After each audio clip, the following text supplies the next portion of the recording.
Each week we listen to an album, here's a remind. Just know it's gonna take about 3 hours of your time to hear us complain or praise each other's taste. But no matter what, at the end of the day, we're just best friends who love different music. We are earbuds, earbuds, earbuds. This is Earbuds. Hey everyone, welcome to another episode of Earbuds. If you're watching this on YouTube, first of all, thank you very much. Please like and subscribe and comment down below. Tell us everything you're thinking about. We want to know, we really do. Good or bad, good or bad. And if you don't want to watch it on YouTube, but you think that's your only option, no. Find us on all podcast platforms and follow us there. You can download the audio-only episodes and listen to them on your way to freaking work, baby. Oh my God! This is Earbuds. Hey, welcome to Earbuds. I'm Joey. And I'm Landon. And this is the show where I bring some music that I love with all my heart, and I give it to Landon, and I say, have you heard this? And he says, no, and I kind of like it, or he says, no, and I kind of hate it. And we talk about our inverted butt cheeks. That's the Venn diagram, of which we like some of the stuff in the middle of the Venn diagram. And then we talk about the stuff outside of that I like and you like. People get it. Yeah, people get it. If you don't get it by now, or go back to another video where we explain it better. Yeah, try that. This week we're doing the Pink Spiders album, the Pink Spiders' album, the Pink Spiders. The Pink Spiders apostrophe after the S. Yeah. I always did that at school because I think the teacher's like, he knows what's up. Yeah. Like if your last name is Thomas, you put the apostrophe after it. And then you don't. If you did apostrophe S, it's like Thomas's. I guess that's also right. But I like to just let them know. It's like an Oxford comma thing. I like to let them know I know my way around a pen. Yeah. Landon's calling the police. Yeah. I just have to look that up and make sure it's right. The Pink Spiders? Pink Spiders. Yep.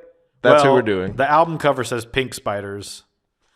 But I think the official name of the band is The Pink Spiders. That could be. All I know for sure is that's what we're covering this week on the show. Yes. Last week you brought us Ghost. Yeah. Now, my connections from that to this, I don't think I explained it very well last week because I was scared to even pick this. Yeah. Not scared, I just don't want to be hurt again. But but I've had some time to think, and I'm actually very excited.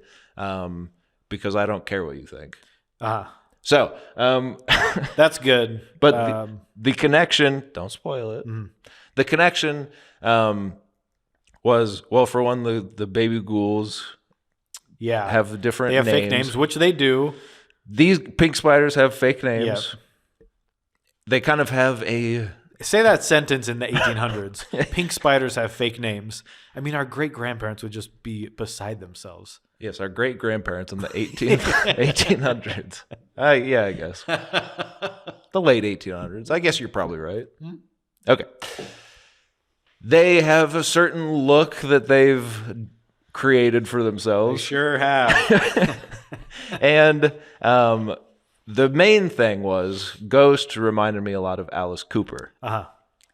And when my brother and I discovered this band, we played it in the car a lot with my dad, who's a big Cooper head. And he always said, this kind of sounds like some Alice Cooper songs, some of this stuff. And I listened to some Alice Cooper back then that he would listen to. But I took his word for it. Now that I've listened to more Alice Cooper, I can see what he's saying. And I think there is. Because when you listen to Alice Cooper, like we talked about it last week, where you have this idea of what that music is, and then you listen to it, and you're like, well, Kiss is kind of just... It's rock and roll. It's rock music. It's just rock music. Singing about rock and roll. A lot of their music is just singing about rock. Yeah. But then in Alice Cooper is like, yeah, he has like, sometimes he has backing vocals doing harmonies, a little piano part. He does some silly stuff that's just kind of fun. So I get what he was saying, but that's always stuck in my head when I think of Alice Cooper. Makes me think of our time in the car listening to this album as a family. And I'll spare you the sadder part of the story, but I'm not going to be that hard on it. just know that no, I know you can think whatever you want. That's the fun of the show, right? Right, Yeah. ladies and gentlemen. So anyway, and like I said last week, also, I think I don't know. the pink aspect is something I've never liked. The pink thing, I think, especially back then when they were starting out, or 2003, 2004. Yeah. This was the the beginning of Real Men Wear Pink. The sort of I was going to bring that up. It's shirts. It's the sort of counterculture of being a man is like, what if we liked pink? A lot of the sportos at our school wearing pink polos. There was that, Sort of taking it back, rightfully taking back pink from women. and I think also though there was this, and even now, like Blink-182's latest album was pink. Green Day's had pink and black. Yeah. There's a lot of punk bands, punk adjacent bands that even to this day still do this like pink and black. Like it's cool somehow. I don't like when Blink does it. I don't like when Green Day does it. I don't like it at all. There's a local band that their whole thing is pink and black. I despise them for many reasons, but that is one of them. It seems to me a little too easy in that it seems like a parody of itself now. Yeah. Where it's like we're counterculture, so it's actually pink on black because that's uncool to do. Yeah. But now it is the thing to do. Yeah. Like you said, the way this looks and the way the new Green Day album looks in 2024 is like the same look. Yeah. It's like, okay. And the Blink cover is terrible. Yeah. Just bright pink. And to me, they've always been more the pink. Like Green Day had the black and red. I like the Saviors cover more than I like the Blink cover, just because it's less of that like. Well, the Blink one's just it's just a drawing of their logo. Yeah, of course. But Blink to me has also always been in that kind of like, we're just little rats that like to be like, we like to twist your mind with our craziness, like a man wearing pink. You're like, all right. Yeah. And we talk about jerking off. Well, then I like, kind of thought about when they started wearing guyliner, sorry. And it was like American Idiot. Yeah. And like 32. Yeah. Like it's like if this year I decided to start wearing eyeliner. Yeah. It's just odd. It is odd. So anyway, basically, all these bands are stupid. Yeah. No. So I've never liked that. Even back then, I was like, the pink spiders. I didn't super like that. And then I think I looked into some of their history. I was going to say this too. I don't really know that much about them. We listened to this album a lot. They put out another album after this that actually was after they broke up. They put it out. They kind of broke up. Yeah. Called Sweat It Out. And it's pretty good. If you like this, you probably like that. And then, years later, they get back together. Whatever. I like some of that stuff, too. I just listened to it this week. I was going to tell you because your rule, I mean, this is your pick. Yeah. But when I try not to listen to other stuff that you didn't give me, but also when I'm just curious, I don't give a shit. So I checked out their newest album and I was like, because you said something like, I can't stand behind any of their stuff I haven't heard yet. Yeah. But I was like, well, if you like this, you're not. Yeah. It's pretty much. It's power pop. It's more modern. I mean, maybe the production's not as slick. It sounds like they're maybe self-producing. You think the production now is less I mean, slick? I'm not saying this is. Now, don't get me wrong. I'm not saying this I'm just album asking. is slick, like, oh, this is super polished, whatever. But their new stuff sounds like maybe it's self-produced. Like the drums sounded a little less. Yeah. I think probably it is because I think their Mutations, the 2018 one. I think. Well, here let's just go through a little bit of the history. I guess. because we probably won't have much to talk about after that. So they are from Nashville. Mm-hmm. A couple of them are in a different band, and then they break off with the third guy. Their names are all, it's like John Ferrari and Dave and Buster's and Dickie Walnuts. The one guy's drum head says Bob Ferrari in like all their photos. So I thought, is the band name Bob Ferrari? His name's like Bob Franklin or something. So the main guy is Matt Friction, Bob Ferrari, and like John Delicious or some shit. So so there are three young bucks in Nashville. They get together. They make a little album called Hot Pink, I believe, was their first one. Which some of the songs are the same. Yeah. They just, I think they, low budget recorded it, and then they play a show for a bunch of record labels at like a showcase.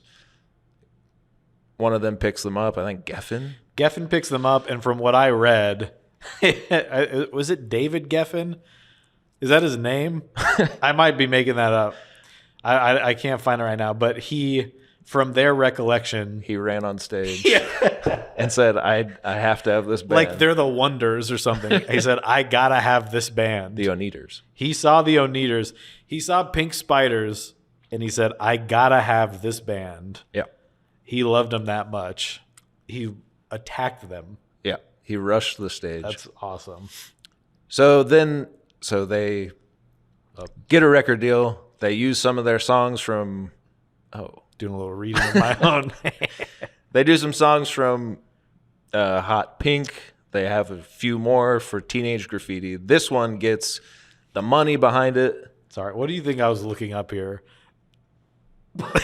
I got some weird stuff in my wiki history. Go on. Do not put that on the camera. They get a little record label money behind them. Mm-hmm. They get a big video directed by Joseph Kahn, who goes on to direct a bunch of huge music videos for a bunch of pop artists.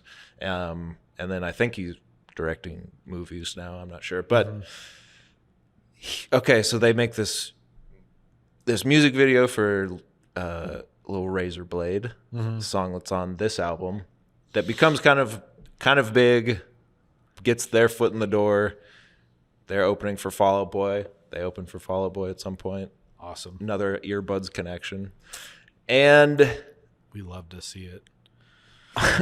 on the way to putting out their next album, Ferrari and Dishes or whatever. It is David Geffen. They don't like he loved it. They don't like the way that Friction is functioning, I guess. So they break up. Well, with a name like Friction, you got it. It's right in the name. Then Friction puts out. They dissolve their contract with Geffen. Friction puts out the album on his own record label, I guess, which I think is just, like us putting out this podcast. It's a fake. Yeah. Yeah. But it sounds, it's more produced even than Teenage Graffiti. And there's some good songs on that, but this one means more to you. This one, I've listened to this one far more than I've listened to Sweat It Out. And so they break up. Like a decade later, a fan is having a bar mitzvah, and they hire Pink Spiders to get back together to play. And that rekindles their friendship, I guess. Then they play a Teenage Graffiti anniversary show, and after that they decide, let's dust the old Bob Ferrari drum set off. Let's get back together. I believe they start a Kickstarter for the 2018 Mutations. That sounds right. And then they put that out, and then I guess then they put out Freakazoid, which came out this year, which I listened to in preparation for this as well. And like I said, if you like Teenage Graffiti, you'll probably like this. I think it is a little more it's that thing that I have kind of disliked about some stuff where I think they all went off to do their own little bands and write songs for other people and stuff, I'm sure. And you kind of know how to write a song, and then it becomes less interesting to me. Even, and I know you probably don't think any of this is interesting as music, but I think... He's pissed at me. No, I just know. But I think when you have that young energy where you can throw a weird song on the album that's a little... Yeah, I mean, just judging from, from what you're saying, the stuff I listened to from the new album, I was like, yeah, sounds like they have the structure down, and even some of the lyrics like still call back to some of this stuff from like, I think they know how to write a pop song. Yeah. Pop punk song, whatever. Pop rock. I mean, gosh, all these things you can call it. Yeah. But, yeah. Well, and I will say, well, let me, because I'll read this too. They've toured with, just in case people haven't heard of them, kind of like me, 30 Seconds to Mars, Good Charlotte, Yellow Card, Megan Dia. Am I crazy? Megan, it's not Dia. Why am I thinking about this so much? All Time Low, Sugar Cult, Damone, Kill Hannah, and Fall Out Boy. So they've toured with several big bands back in, and I kind of forget how long ago 2006 was. That's the thing. Yeah. Like when I listen to this and watch the music video, and I'm mad about how they're dressed. Yeah. I'm like, yeah, well, everyone dressed like stupid. Yeah. And I think that music video in particular too is like, well, I think these guys are kind of positioned just from what the recommended artists are and stuff like that, and what their influences are, as kind of a modern Kinks. Well, yeah, like the 60s pop of like Beatles, Kinks, which David Geffen got Rick Ocasek right to produce this record, from the Cars, right? Which I said, well, why don't I just go listen to the Cars? I do like the Cars, and so I don't think that's how that works. I like when I was interested to hear his production. It's also interesting to me when a record label asks someone to produce a record for someone, like they're just hired. Yeah. And it starts to feel like they're putting it all together for him. It's also weird. I saw too Jerry Harrison from Talking Heads produced Hey Jane, which doesn't seem like a Talking Heads song, but it seems like a song that shouldn't even be on this record. It seems like seems more like a Jerry Harrison song of what I've heard of his stuff. Which I like Jerry Harrison. Sure. Okay? Anyway, I gotta have this band. That's so cool. I want to get a shirt that says that. But so I think this was also a time. Do you remember the band the Click Five? Yes. Which seemed almost like it was like record labels were trying to create like a rock boy band, right? And I think like the Click Five was a version of that, where they're like, we're gonna make. And I don't know anything about the Click Five. No. As far as like how they actually, they were a band. You saying that name, I was like, yeah, I remember them. I haven't thought about them. I think it just, even as a kid, it felt like they were being pushed by MTV. And I was like, I mean, I actually liked the songs that I heard because, as you can tell, it's what you like. I like power pop. Yeah. So I wasn't mad about it, but it just seemed like, I don't know, no one's talking about this band, but MTV is continually showing their videos. Yeah. And it just felt like record labels were looking for that thing, because I think,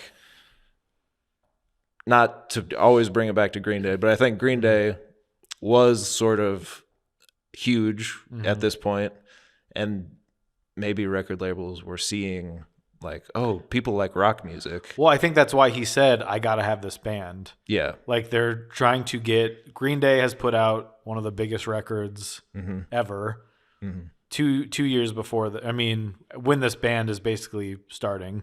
Yeah. And then they aren't coming out with anything new, but people are like, where is that? Where can I get that for myself? Yeah. Get me a slice of that, if you please. And like with the Click 5, you see photos of them, and they're clearly probably not 5 guys that are the best of friends that started a band together. Yeah. They look very manicured and put together for their JCPenney photo shoot. Yeah. You've got a lot of people wearing ties, like Green Day. Mm-hmm. There was a whole fashion thing with this too. I think there was also sort of the My Chemical Romance emo thing happening at the same time. I think Hawthorne Heights put out an album the same year. So this was a while ago. Yeah. But like I watched their video for, I think it was Little Razorblade that they did for Yahoo Music. And they're dressed in a way that is almost inconceivable now. I wouldn't walk down the street, and it was like annoying. Yeah. It was how they looked was annoying. Sure. Well, and so I think that's partially their fault, but also partially the time. Yeah. Because I think a lot of people were dressing stupidly. Yeah. Me. But so that video for Little Razorblade, it's kind of a boy band aesthetic and harkening back to sort of 60s Beatles, like girls running around in a laundromat. But lyrically, they're talking about like not super radio friendly stuff on maybe not that song in particular, but. And for you in 2006, you couldn't even believe how naughty these songs are. Well, no, not. I listened to other music. I know you said that last. Just because you didn't think I was, doesn't mean I wasn't. But like you put on the album, and every song is about like having sex and drugs and drinking and stuff, which is fine. That's what most rock music is. It's just funny that I imagine there were a lot of people who were like, whoa, wait a minute. Yeah. I thought it was like a little teeny bopper music. And musically, maybe it is. I don't know. Anyway, so we can just get into the album if you want. What's your background with? No, this is all good, and you did tell me it was important to you, and that made me nervous. Of course, I told you I had some stuff happening at home and just kind of a bad week, but I just didn't want to make you mad at me. So, we come in here very solemn, and it's just sort of a sad time. But Landon's, I just don't want Landon to be mad at me.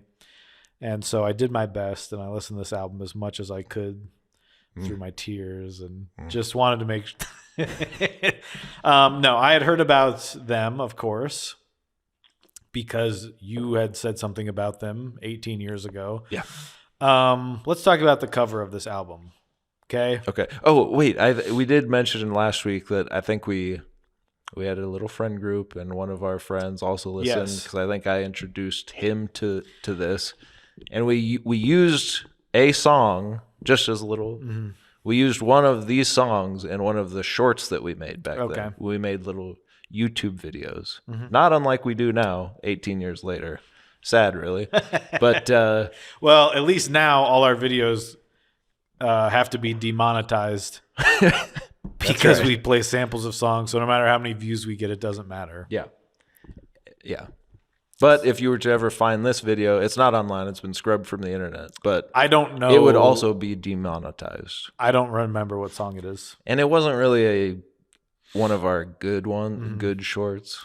Yeah. I believe it was called Let's Go Gunnin'. Okay.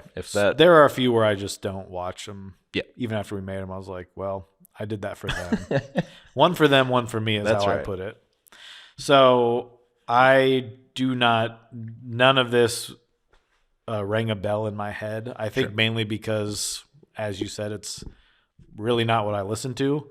But even back then, not really. I mean, this cover I don't like it at all. Yeah. We talked about Ghost, and I even said with them, if I didn't know who they were and I saw the covers they have for their albums, I don't like their new covers.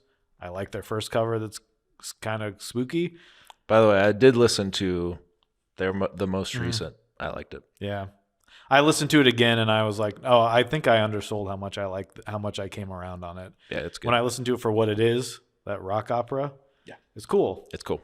So yeah, the cover, I agree. The cover, the art direction, I don't like the style. I probably don't even like the guys. Hate this. I hate the spray paint. I hate the teenage graffiti. I don't know how old they were during this. I don't know. Do you? No. I mean, probably early 20s maybe? Yeah, probably 20s.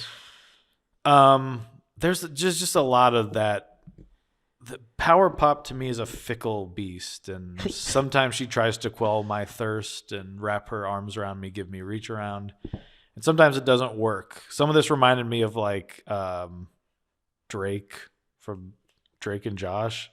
Oh, Drake Bell? Yeah. Which was another thing that you guys listen to. It's not for me. He sings a song about a periscope. But it's actually about. So I don't know. Just a lot of it looks. The optics of it are very disingenuous. Like the rock and roll attitude of these 20-year-olds. A lot of singing about Hollywood, and I will count how many times they say cigarettes on this album to you. A lot of it seemed like, and I think something I read was like, yeah, we stole a lot of our stuff, which is what a lot, you steal the stuff you like, which is that's not fake. Yeah. I mean, we just talked about Ghost, where their whole thing is sort of that retro, Metallica meets Alice Cooper. That's everybody. Yeah. You listen to what you like and you want to do it yourself. So I get that. I was kind of funny they're being so upfront about it. But I do hear that sort of, like you were saying, the formula of this is a rock song. And then when they had someone picked for them and it seemed like they had this specific look and this specific attitude, it's like, it doesn't seem very genuine to me, which I like bands that kind of just feel like they're doing it because they have to. And I'm like, what's this? What are these guys angled? It seems like they want to be rock stars, So I didn't like that. I don't like when they come out like, I'm the cool guy and I'm going to sing about the girls and do this slow song because then girls will like me. There's some of that I'm just, and that was my first impression. Yeah. You prefer like a Swedish guy who dresses like a dead guy and sings about. I mean, honestly, being the devil. When you say it like that, yeah. So but I didn't. Something a little more genuine, coming from a real place. Yeah, no, I get it. You caught me. I like what I didn't say it enough on the last. If all their songs are about Satan, it's fun to listen to. I'll listen to that. Here's something I was going to ask you about. How much would a woodchuck woolery if a woodchuck woolery would be back in 2 and 2? How much of would you say music, as far as when you listen to music, is it for would you say it's more for the mood or like the general aesthetic and vibe, or the message? Sorry, I'll let you speak. I told him I've had a bad week and he's kind of just the message. Because you mentioned with Ghost, every Halloween you'll listen to it. Like, are you putting on Ghost not around Halloween? Sometimes, if it comes up on, but this is why I said when I gave it to you, our time, it was kind of around, we skipped recording and it was going into Christmas. Yeah. And I said to myself, you've done effed up, to myself. So I said, you've given it to him at the wrong time now. Yeah. I was giving it to you kind of in the spirit of the fall, And I said, some music, you kind of need some sort of outer atmosphere to enjoy it. I can listen to them kind of whenever just because I like stuff like that. Mm-hmm. It's a complicated question to answer, is it not? It is, and I don't have an answer. I think we myself. both listen to so much, as you said earlier, kind of in a scary way, where you said I like other music. No, where there is a lot of stuff I listen. Like I feel like metal is one of those things where there's an atmosphere or a feel to it, mm-hmm. where especially when you can't really discern the lyrics until you dive into it. Mm-hmm. There's a sound to it that you just kind of like or don't like, and a feel to it that you kind of like or don't like we talked about, like a horror movie. Yeah. Or I can listen to like a singer-songwriter where I love their voice and what they're singing about, and it's important. But I think there's also very heavy stuff I listen to where they're also singing about something very important, and you have to kind of meet them on that level. But there is stuff I certainly listen to where it's just the feel of it, because it might be so chaotic, or with like, I don't know, ambient type stuff. I'll throw on like an ambient record and it's calm. Right. And it's like, well, this is something I can listen to, but there's not really there's no lyrics or anything. So it's hard to say. Yeah. It's just, I like what I like. I know. I was just more asking of like, yeah, I guess it's like, it's an impossible question because, well, like you said, I where I'm like, same. this seems kind of disingenuous, and you can say Ghost is a guy pretending to be a pope. I'm just joking around, but you're right. But it's like, how do you say right? But I like that version of it. Well, and I think we all justify the stuff we like, mm-hmm.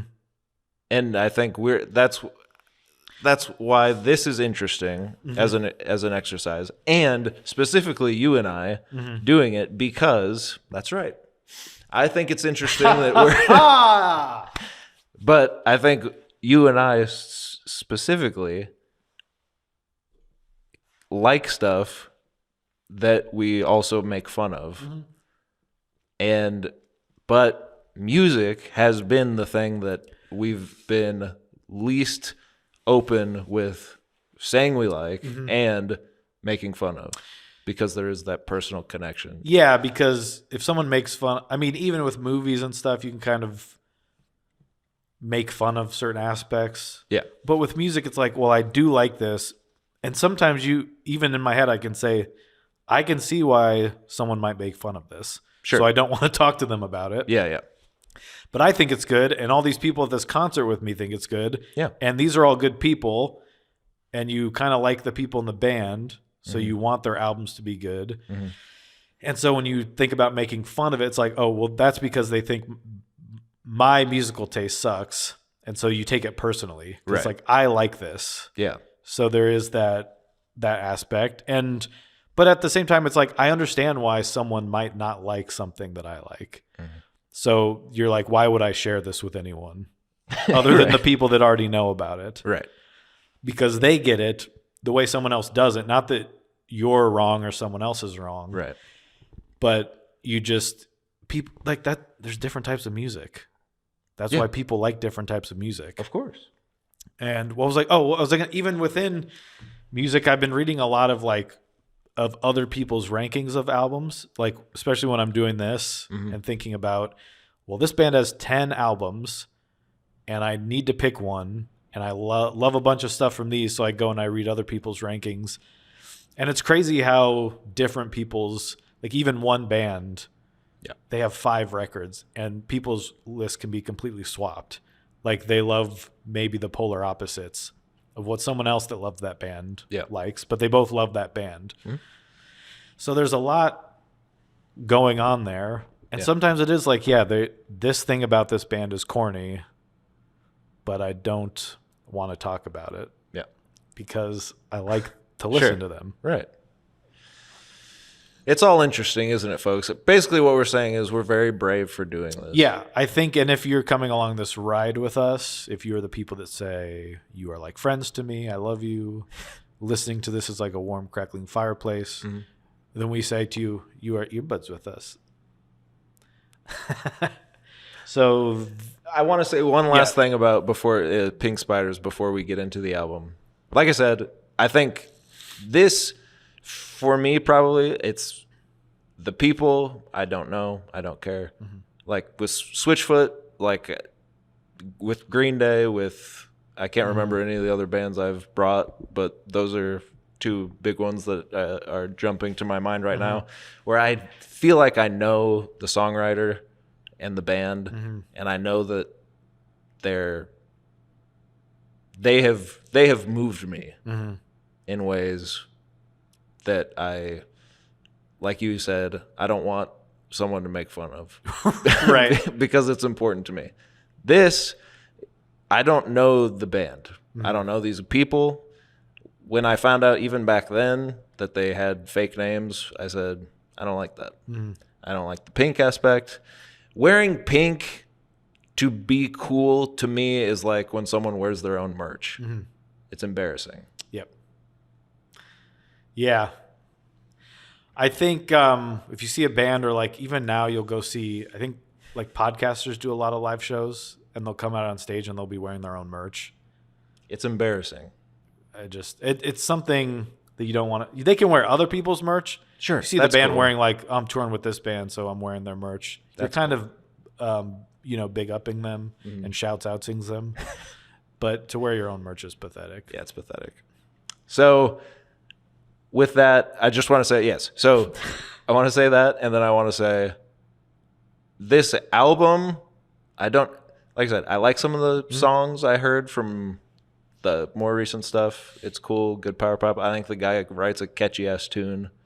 I think this album means more to me because of the circumstances around it and where it met me when I found it, and just the excitement and sort of bonding that we did as a family while listening to it. Yeah. So, and which seems strange because it is, like you said, it's just kind of rock and roll. Thematically, there's nothing here. There's nothing to it really, except just wanting to or being a rock guy. Right. So it's not like something that your family can really be like, well, that's interesting. But in this moment in my life and my family's life, this music hit different. Well, so can I ask you, when's the last time you listened to this album? But like besides thinking of doing it for the show, do you listen to it regularly anymore? Probably like a year ago. Okay. Like once a year, I'll throw it on probably. Okay. So more than, I don't know if it's more than I thought. I didn't know. Yeah. But like to me, this isn't that, but when I think of other things that I maybe used to listen to, and I go, oh man, I can't believe I used to listen to that. Yeah. Or like, I don't want to throw any bands under the bus here. We're trying to be, but like, if I listen to an album that I'm like, I used to like that, and like, I own their CDs, and now I feel kind of embarrassed. And some of that is like, well, I was trying to find a specific type of music I liked. Yeah. And this was what was available to me in the year 2000. Like, this is what was on the radio. This is all I had access to without the internet and all the stuff that we have now. And it's like, it doesn't speak to me as much, but then it was important to me. It's like, I'd never heard this sound before. And then you kind of go back to it later and you're like, but obviously if you listen to something 20 years ago, you're not the same person as you were in 4th or 5th grade. Yeah. But it's like, that's what I found at that time. And so I liked it because I couldn't find anything else like that. Right. So I think there's that. But then I think there's stuff like this too, where maybe it's hard to separate from that. Not that I'm not saying this is bad. I'm just saying you have memories attached to an album, and it's like it might not be something you would listen to now. Yeah, I mean, I think the fact that I haven't followed them since this, I think is proof of that. That like this, but I will say, as we'll find out, I think these songs are pretty damn good for power pop rock, punk pop, power punk rock. I think they're pretty damn good. So I like them. I stand behind the songwriting. I don't lyrically, I don't know, but just when some of these choruses hit, I say that's good. To me, that's good music. And they're not here, so I wouldn't say that you're blowing smoke up their ass. But I'd say it's soft smoke.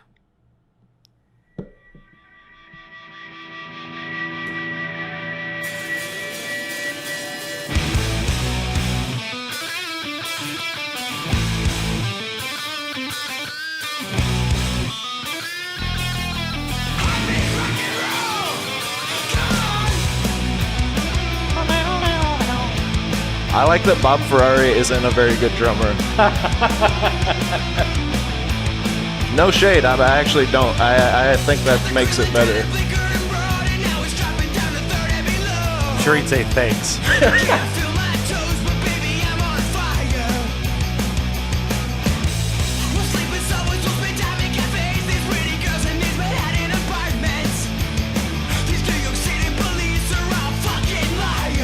We talk about that on something else.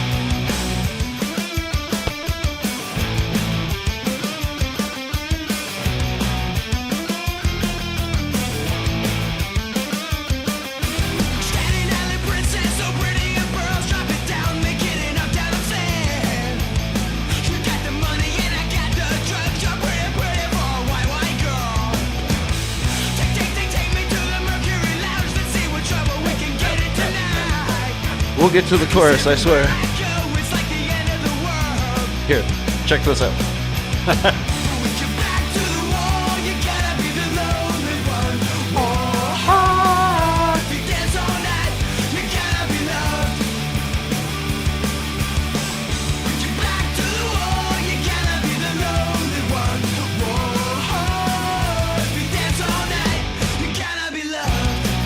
Bobby! All right, so that's soft smoke. We're going to turn it down and we're going to pause it and we're going to turn it back up so I don't have this issue every time. Yeah. Woo! That was loud, sorry. So you like this? Hot pink. No. That's not that one. Yeah, the genius is messed up. It's disgusting. Yeah, I like this song a lot. All right. This is a great way to start an album, in my opinion. Interesting. Dun, dun, I don't know if I like rock music. I said what I said during the song is true. I don't think he's a great drummer. Just as far as, I mean, maybe he is. It's that Ringo Starr thing of like. I was going to say, there's a song later where I said, this is a Ringo. Yeah. We've got a Ringo on our hands. He's doing what the song calls for. Yeah. Which most of the time is just a simple, little beat. But it works. For me, great song. This is where I need to say that some of the lyrics on this album are terrible. When I first heard "You're Pretty Pretty for a White Girl," I shuddered to think that I would need to come on here on this week of all weeks. You can't out-trauma me, bitch. No, that's a bad lyric. Just there's a lot of in 2006. I'm listening to this. This is like showing you Ghostbusters now. When I saw it, and it was important to me.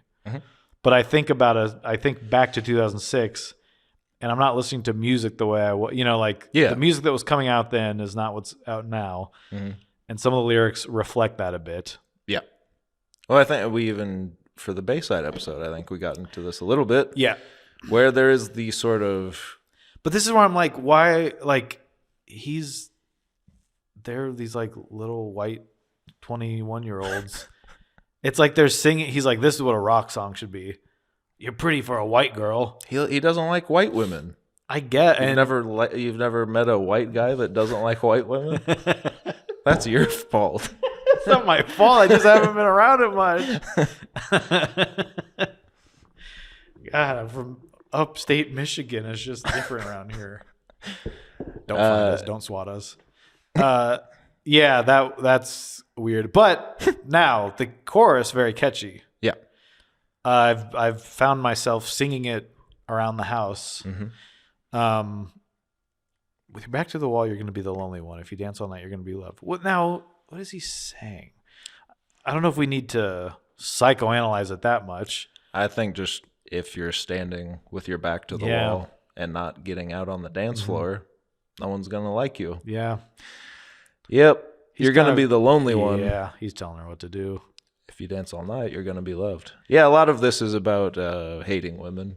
Or not hating them, but despising them. I feel like there's this character he's putting on in his voice and in the lyrics. But why can't you get around the fact that maybe this guy who goes by a fake name is putting on a character of a guy who wants to be a rock star, but you can get behind Tobias Funke putting his mask.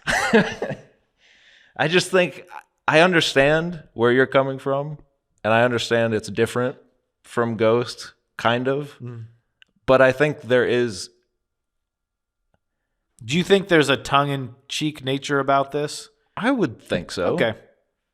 Because when I first listened to it, it just seemed like they're trying to be rock stars. I think by the time you get to Adalae, and they're just having a little fun with you.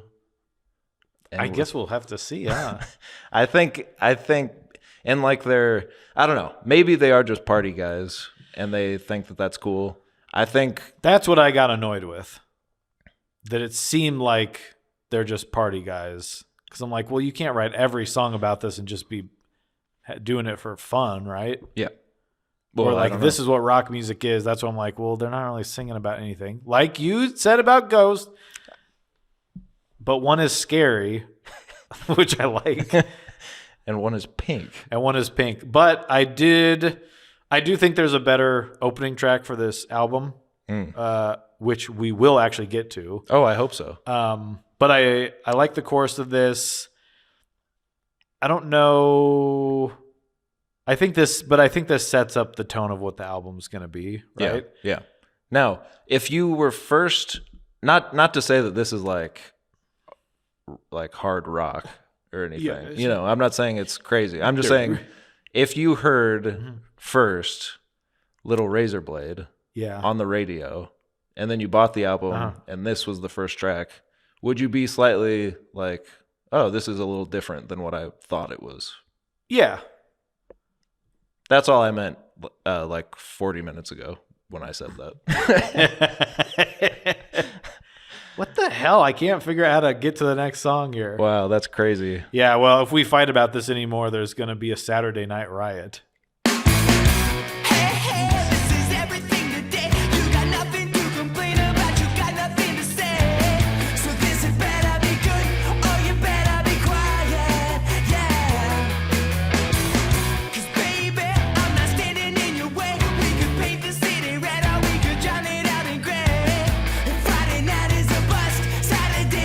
Riot. Hey, I just said that.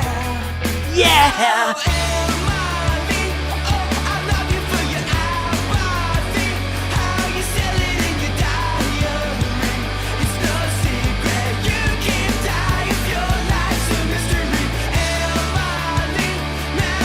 Rick's behind the boards. Yeah, go, boys. Oh, he sounds like.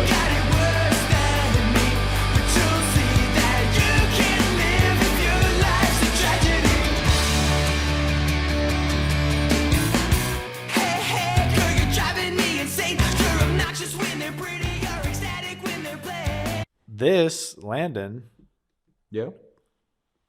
sounds like jellyfish. It's a little jellyfish. The opening verse, I was like, I see what he likes here. Yeah. There's a jellyfish-esque sort of 90s feel to this song. This isn't just them, but I do have to say a lot of bands in this genre like to just use some random girl's name. Multiple song titles on here. Yeah. I mean, Green Day kind of like people do it. Yeah. People do it all the time. When it's like the whole album's like that, I'm like that. I feel like someone. Yeah, I don't typically like it. I think I said as much on our Green Day Saviors review. Check that out if you haven't. You did. I don't like when they do it, but some of their great songs have that. Yeah. So it's this balance of, but it always kind of feels like a trick, or not a trick, but like kind of a cop out where you're like, this chorus is catchy. I need 3 syllables. I'm like, they need a name that fits. Emily. Yeah. Or some of them, like when they just need a name that rhymes with some of the other stuff they thought about. Yeah. It's like, oh, Jane or whatever. Like, yeah. I need a name that kind of rhymes with this. It's not someone I ever met. I'm singing about a fake person. Yeah. Maybe it's just because I probably wouldn't write a song like that. So I'm like, I wouldn't think to do that because it seems played out. Yeah. I think in the history of rock, it's happened ad infinitum. That's me saying I don't like any music. If I say I don't like yeah. that, I know I like songs with it, but it seems like they do it a lot here, which is there is that feel of they know what a song needs or what a rock song needs. But I don't know if I have much to say about this song. That's fine. It grew on me. The first couple times I listened to this album, I'll just say it. I said, I get it, and I think there's a little too much on this record. 14 songs is quite a bit. Or you're getting, Did you listen to the extended? Did I? Well, I meant to ask you about that too, which is fine because we can talk about those. How many songs is the actual record? Like 12? I think 13. Well, like the Secret song. I listened to Secret Song. Is the last song. What about Teenage Graffiti? That's not on the... That's the one I think should open the record. Whoa! Well, that was on Hot Pink. Interesting. And then I liked it. I think they cut that from this album. I don't know why. The one with the name? Yeah. That's what should open this record. Bands do that all the time, buddy. Okay, well, I meant to ask you because when I saw Secret Song and it's a minute, I was like, this is one of those CD things, but I don't know. Yeah. It just feels like there's a lot of the same. But as I went through again, and I'm listening in good faith, knowing that my buddy would never steer me wrong, these are catchy. The problem is, though, and if you could just ride those for me. The problem is, though, when I listen to it just driving down the road, down the highway, had an hour to kill, and I can't really hear what he's saying, I was more into it. Yeah. Because the lyrics just aren't doing anything for me. Yeah. Now imagine you're with the 2 most important people in your life. You're driving down the Pacific Coast Highway with the windows down. See what I mean? Yeah. That didn't happen to me, but... I don't even know what the Pacific is. No, I don't. I think this is... lyrically, it's kind of one of the more... I guess maybe better songs. Well, this is lyrically, to me, it sounds jellyfishy. Yeah, it's a little more clever than some of the other ones where, It's no secret you can't die if your life's a mystery. Well, you can't live if your life's a tragedy. Now, I get that. You can't die if your life's a mystery. You can't die if your life's a mystery. Talking about her diary and her apathy, how she sells it in her diary. It's no secret you can't die if your life's a mystery. Yeah, I don't get it. Emily, now you're starving for some sympathy, and you think you've got it worse than me. Well, guess what? This is Joey in my situation right now. I think you got it worse than me. I'm kidding. We're having fun. We're just having fun. We love each other. I'm sorry you're going through what you're going through. I only say it so that when I said I don't like this album, we'd have it on record. I know. Hey, girl, you're driving me insane. You're obnoxious when you're pretty. You're ecstatic when they're playing. Explain that to me. I didn't see that. Where? Say again. I was reading one of my favorite lines, and then we'll get back to you. And And he said, I won't be happy till I'm dead, but I told you once before, and girl, I meant it when I said, I don't want to be close, I just want to be closer. Mm-hmm. I like that part. You want to food. Yeah, Friction's kind of being... All alone and very ordinary when your duress is now your sanctuary. You've got it all wrong. It's kind of the you're playing the victim sort of thing. It's being mean to a lady. Yes. And we don't stand for that. We don't stand for that. We don't stand that. No. But we hope that Mr. Friction understands. That is the other thing that's kind of funny about the more recent stuff, too. It seems like they're less mean. Yeah. Like, it's all just kind of like, we could really be in love. Like, they kind of toned down probably because they're older now. Well, yeah, because you're 20 and you're writing the stuff that you've heard. Well, and imagine Mr. Geffen runs on stage and says, I need this band. Mm-hmm. I gotta have this band. You're flown to LA, then you're flown to Electric Lady Studios in New York. Tall, skeletal-like figure with big round glasses steps out of the shadows, named Rick Ocasek, both spelled wrong. He was in a band called The Cars. Hello. It was just naked ladies on all the record covers. He's like, I'm horny too. I mean, it is, and we've talked about like Yellow Card and these bands that get overnight success. Mm-hmm. I'm sure that is part of what you're dealing with. It's like, holy, I can go have drugs and have sex. Yeah. Sounds awesome. All the time. Why not? This is your job. My job not having is a job to play rock music. Daddy Geffen loves it. Mm-hmm.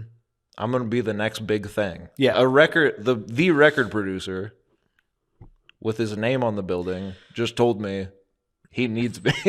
But so of course you're going to talk about ladies like they're disposable. But these are also things that which is bad. Which is bad. If you're watching the video, we are shaking our heads.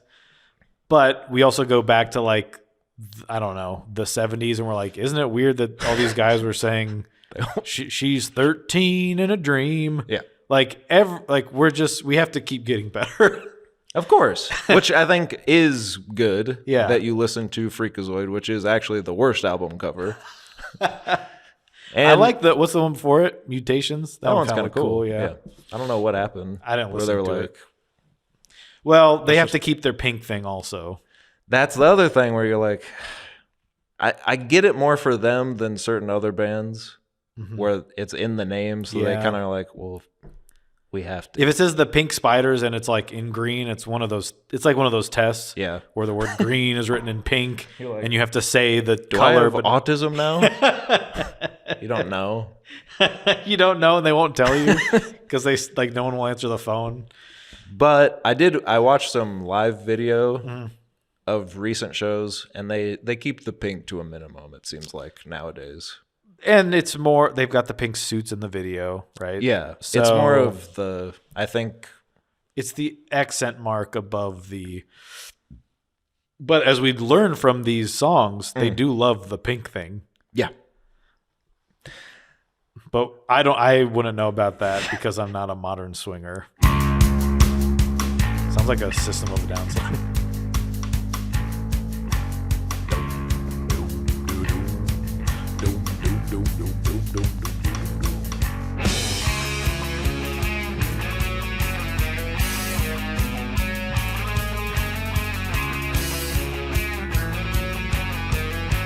What's that guy's name?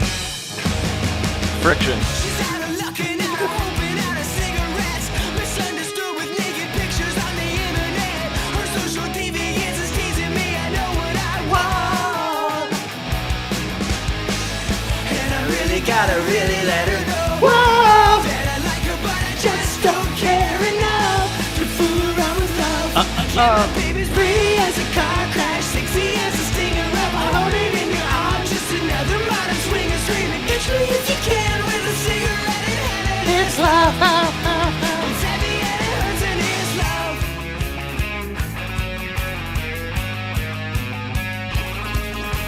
Whoa! Although she doesn't know why she's not feeling good. Dropped out of school and now she's moving up to Hollywood. Her life is decadence, is taking things a little too far. really gotta really let her know that I like her, but I just don't care enough. Do we just turn it? Let's. Yeah. We can't listen to the whole song. Go to the last chorus, because this is when I think collectively the car driving down the Pacific Coast Highway in 2006. This? No, a little more before. Yeah. Before that? Yeah. Okay. The little, yeah. Well, I might as well just play. Okay, I'm not fine. going to keep searching for it. Hey, don't be Jesus mad Christ. at I just me. heard the album last week. Told you what's been going on.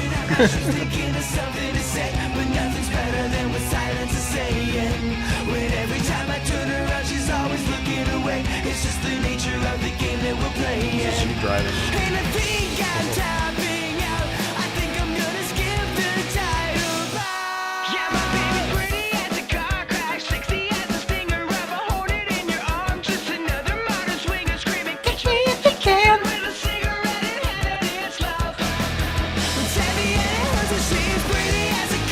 Landon's absolutely rocking out. Friction. Who's the bass man? Who the bass man? John Decius or something. Okay, that's fine. I think that might be his real name, actually. Why didn't he get a? Maybe not. But Decius? That's not Decius, even yeah. like delicious. I thought it was, but I think I just saw Decius. it's Decius. Decius. This is one of my favorite songs on the album. Okay, I can see that. I would call it that for me too. It's just a good ass pop rock song. We should maybe call this show Genius is Stupid. I just love reading, like when we've gone through 2 songs with nothing, and then My Baby's Pretty as a Car Crash. Someone came on here. A car crash is something our morbid curiosity won't let us miss. You hate it, but you just can't look away. He can't take his eyes off of her, even if he wanted to. Great. And then later it says strung out on blow. And they said she's high on cocaine and possibly heavily addicted. Possibly. Whoa, this is objection. That's conjecture, Your Honor. I might like doing a little off the finger every now and then. Heavily addicted. I think lyrically at their best, they are kind of clever. Mm-hmm. I like this chorus of it may seem simple to someone like you, a more complex human. Right. Baby's pretty as a car crash. Sexy as the stinger of a hornet in your arm, And you just say, another "Oh, modern swinger. How cute. Screaming. Catch me with a can with a cigarette in hand, it's love. It's heavy and it hurts and it's love. I like that. That's a good chorus. Yep. That's catchy as hell. That down chorus before the final chorus with the piano and the little effect on the voice and the guitar comes in. That's when we said, oh, this is good shit. Yeah. I think this is one specifically where, as I was driving down, not super paying attention to the lyrics at that time, just musically, I was like, yeah, I'm kind of rocking out as I'm driving. I like all the music there. But this does, unfortunately, start a little trend on this album of every song has to mention cigarettes. They like cigarettes. Hey, I remember, and everyone has a T-shirt now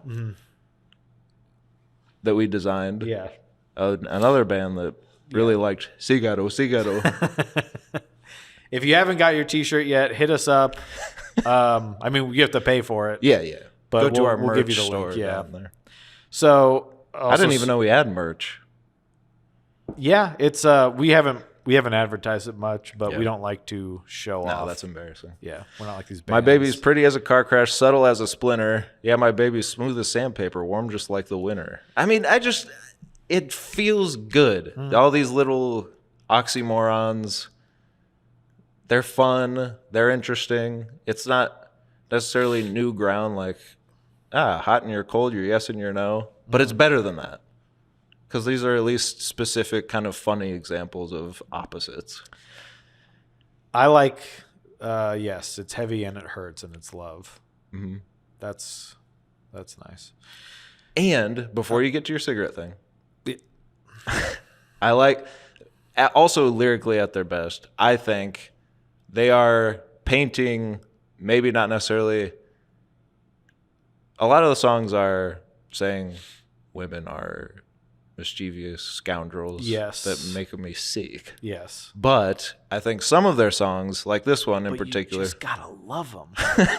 I think this song and some of the later ones are maybe a little more empathetic or sympathetic.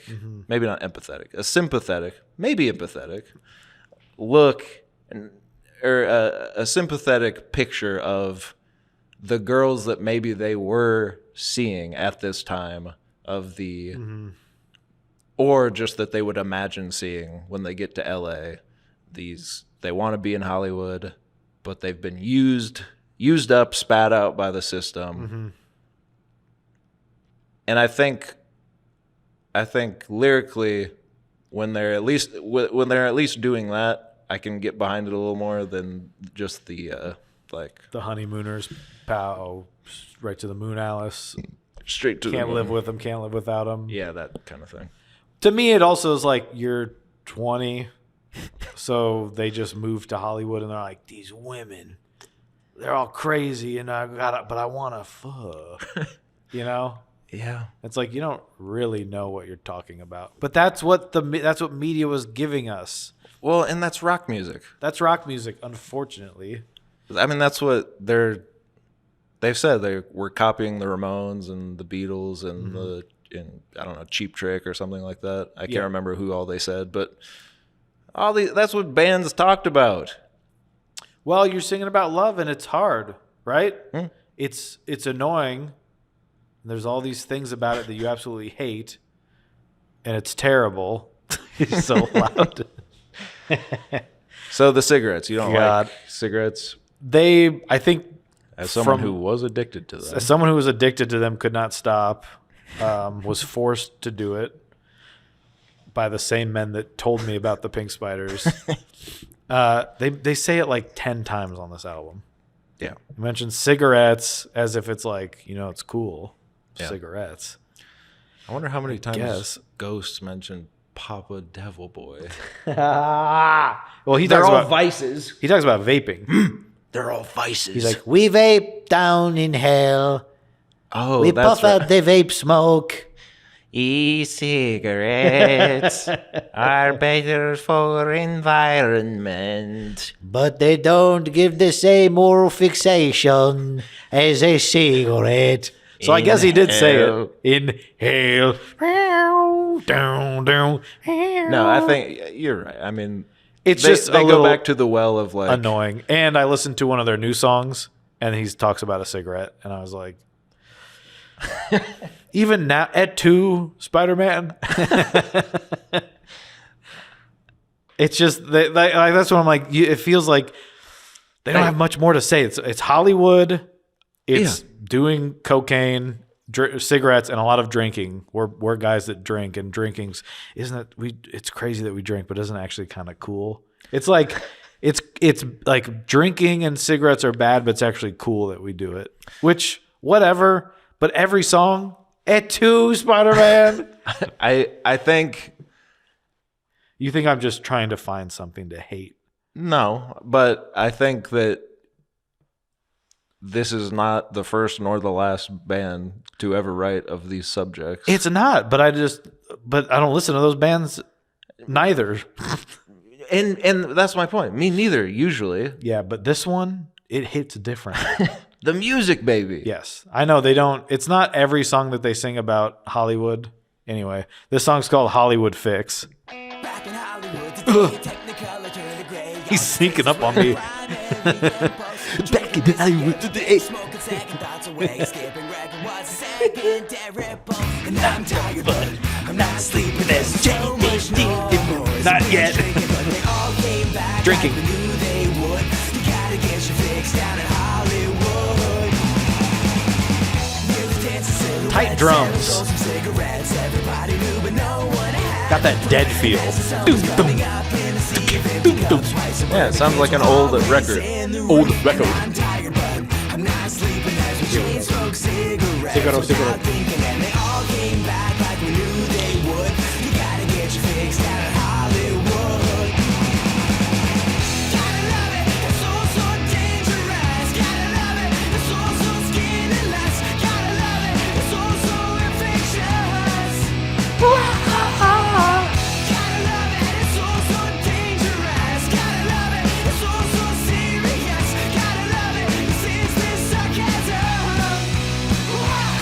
And I'm tired, but I'm not asleep because there's so much noise. Binge drinking, All right. they all came back.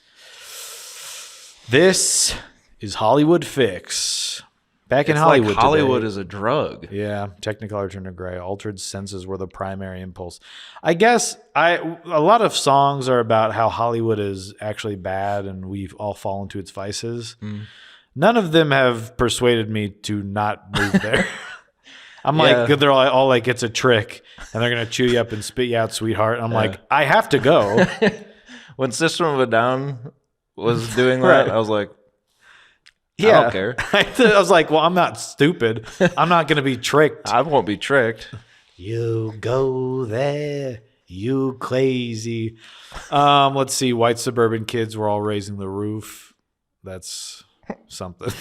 That's something else, man. I do. What makes me laugh is, gotta love it. It's so dangerous. Gotta love it. It's so serious. Gotta love it. You sense this sarcasm? It's like, yeah. I don't know if you need to say that.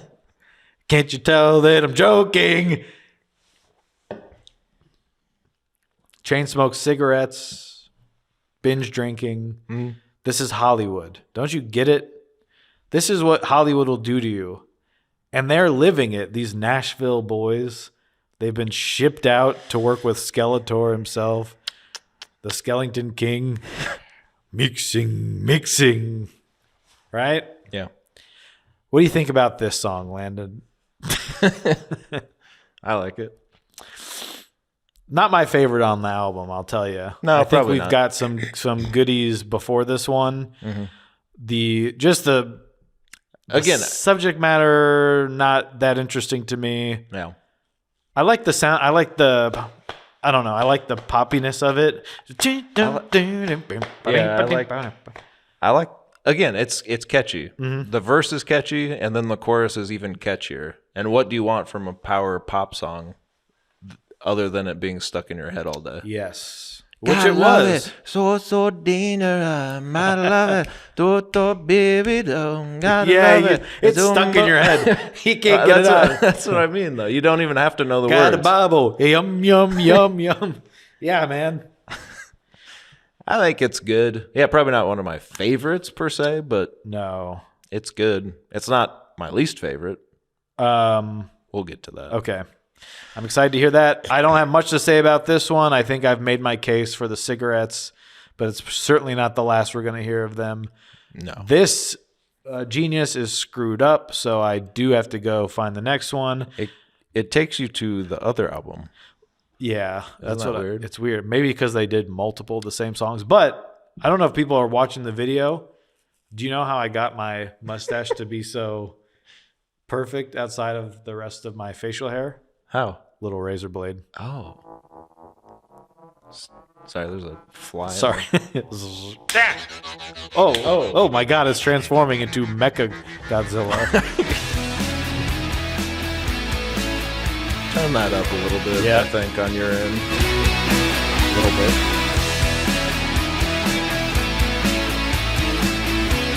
Nope. Hey, little Razorblade, girl, you're so dangerous. He said dangerous in the last song. You say you wanna try and get Bobby away, Dangerous. and that's just so Yeah. Or Johnny Dangerous. I don't know. Isn't that one of their names? No, Bob Ferrari. Never mind. Shut up.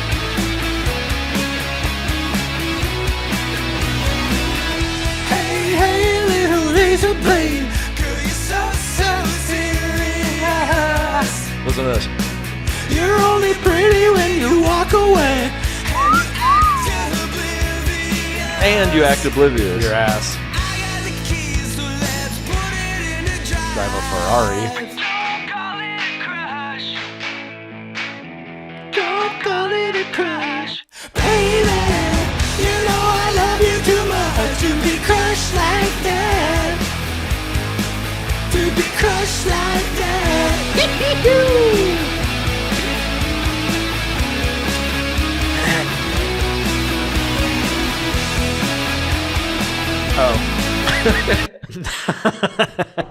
Hey, I mean, it's you can keep listening. They got the little keys out.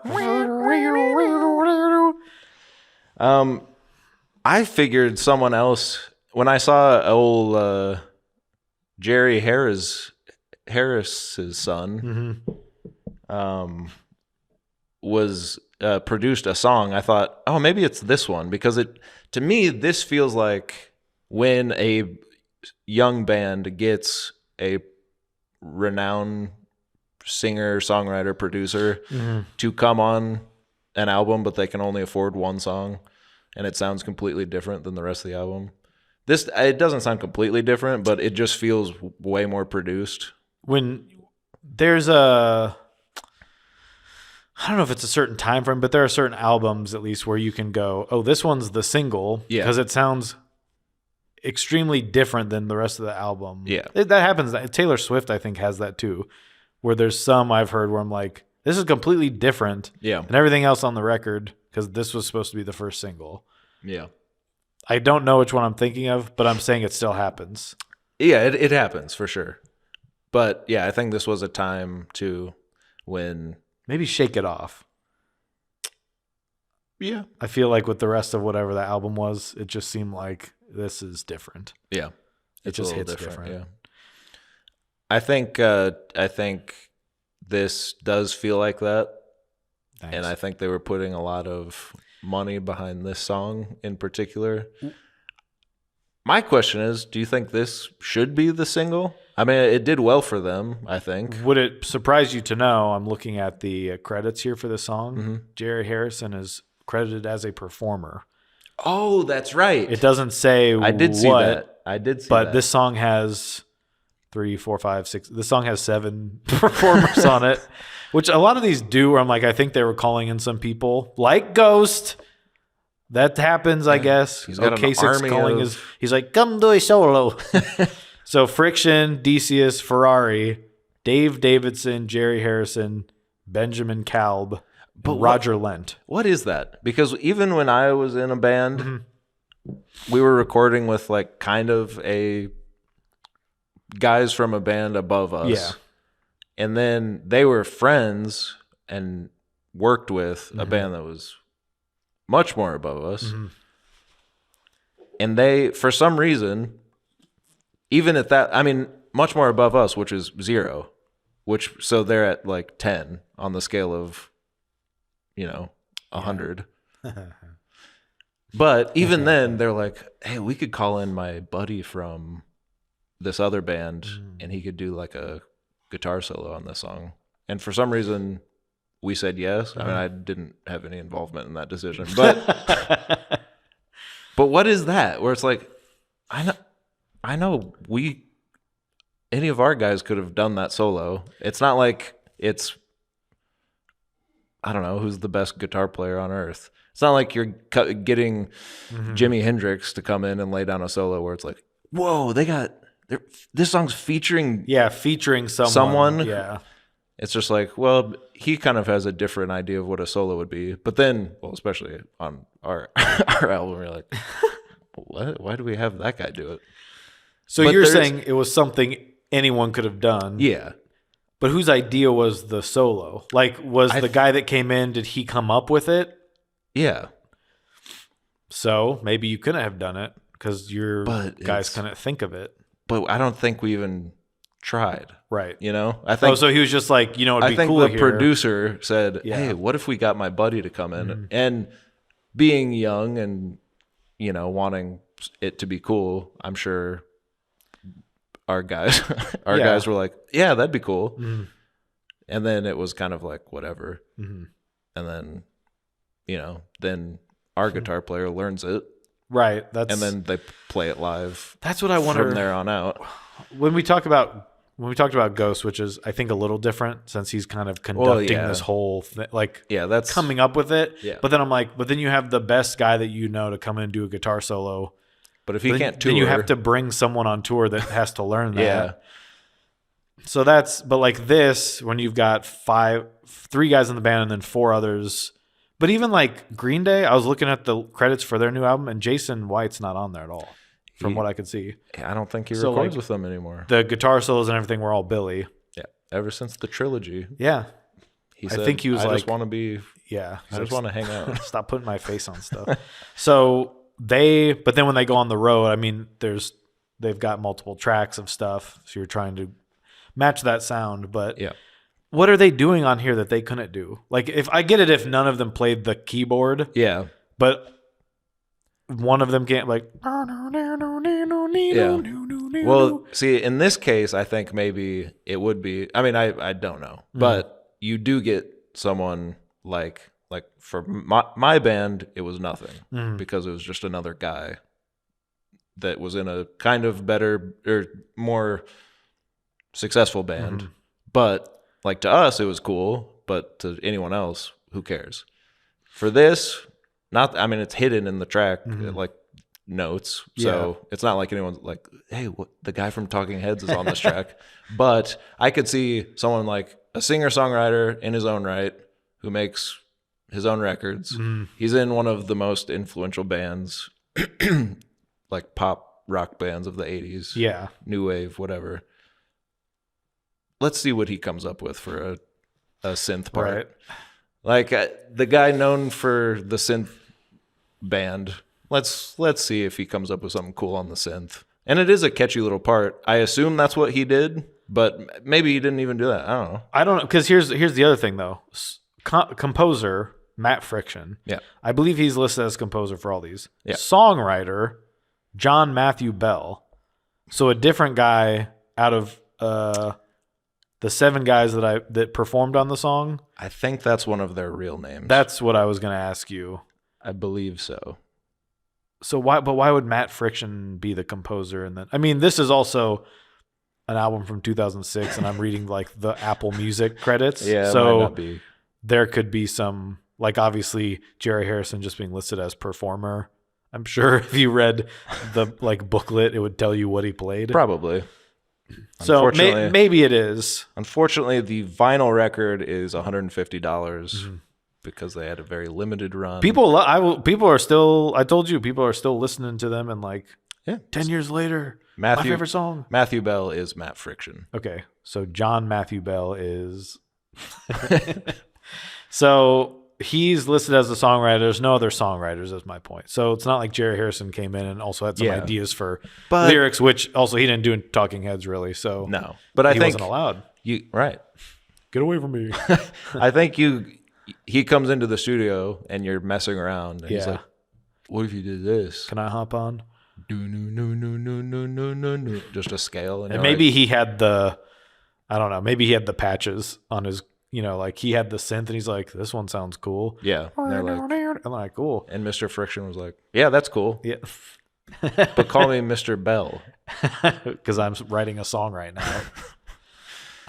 Anyway. Yeah, so this was the single. Yeah. Do you think this is the song that should be the single? Just since we have nothing else to talk about. Just kidding. No. Just because I don't like it that much. I like the sound of it, and I like when they add in some little things like the piano or the keys or the synth in here. For me, for a single, also the lyrics are just a little like, hey, like calling the girl Little Razorblade. Girl, you're so dangerous. Just okay. He doesn't like pop music, folks. And that's what it comes down to. I sometimes I like them, like, if just do the pop thing, just go all the way there. But because then they're kind of mixing in this rock. It doesn't hit me in any specific way because it's so general of like, hey, Little Razorblade, like there's this girl that's dangerous, but you're pretty, or you're only pretty when you walk away. I've got the keys, so let's put it in drive. So you're okay. Going for a drive. Don't call the crush. I love you too much to be crushed like that.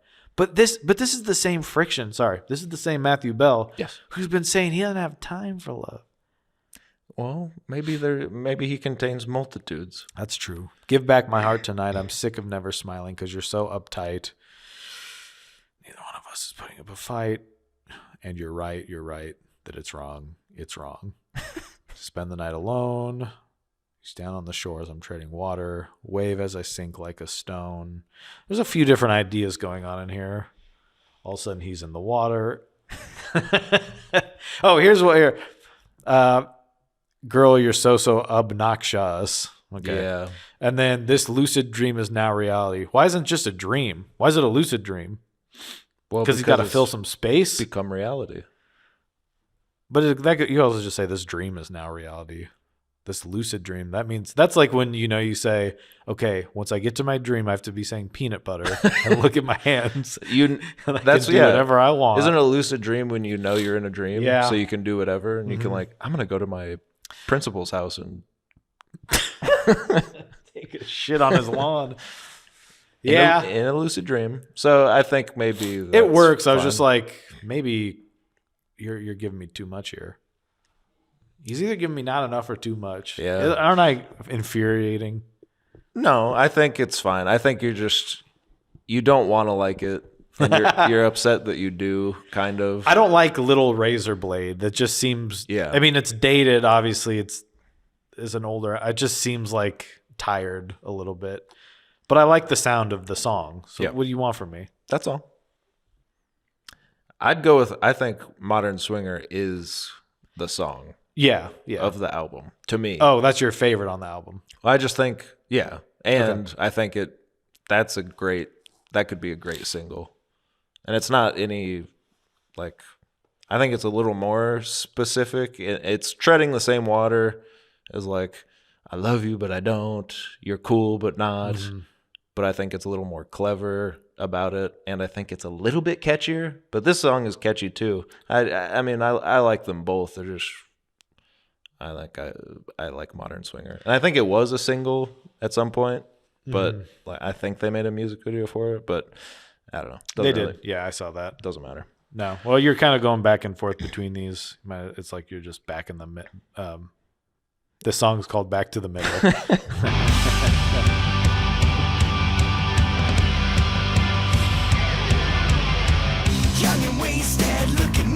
Surprise, surprise. Old Fricky's been drinking. I like that. Cocaine. Yeah.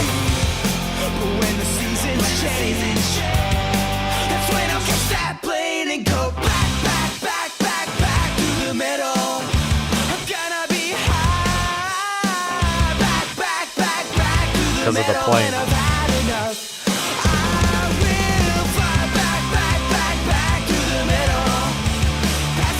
Please stand by. Back to the middle. It's a miracle. I've escaped alive.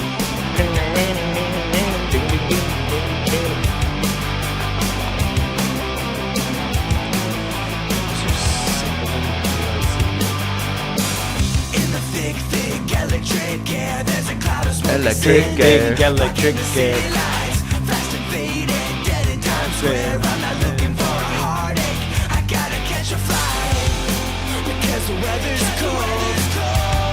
The scene is getting old and it's back to the middle. All right. Anything else you want to hear from this song? No. All right. Give me your thoughts. I like this one too. You do.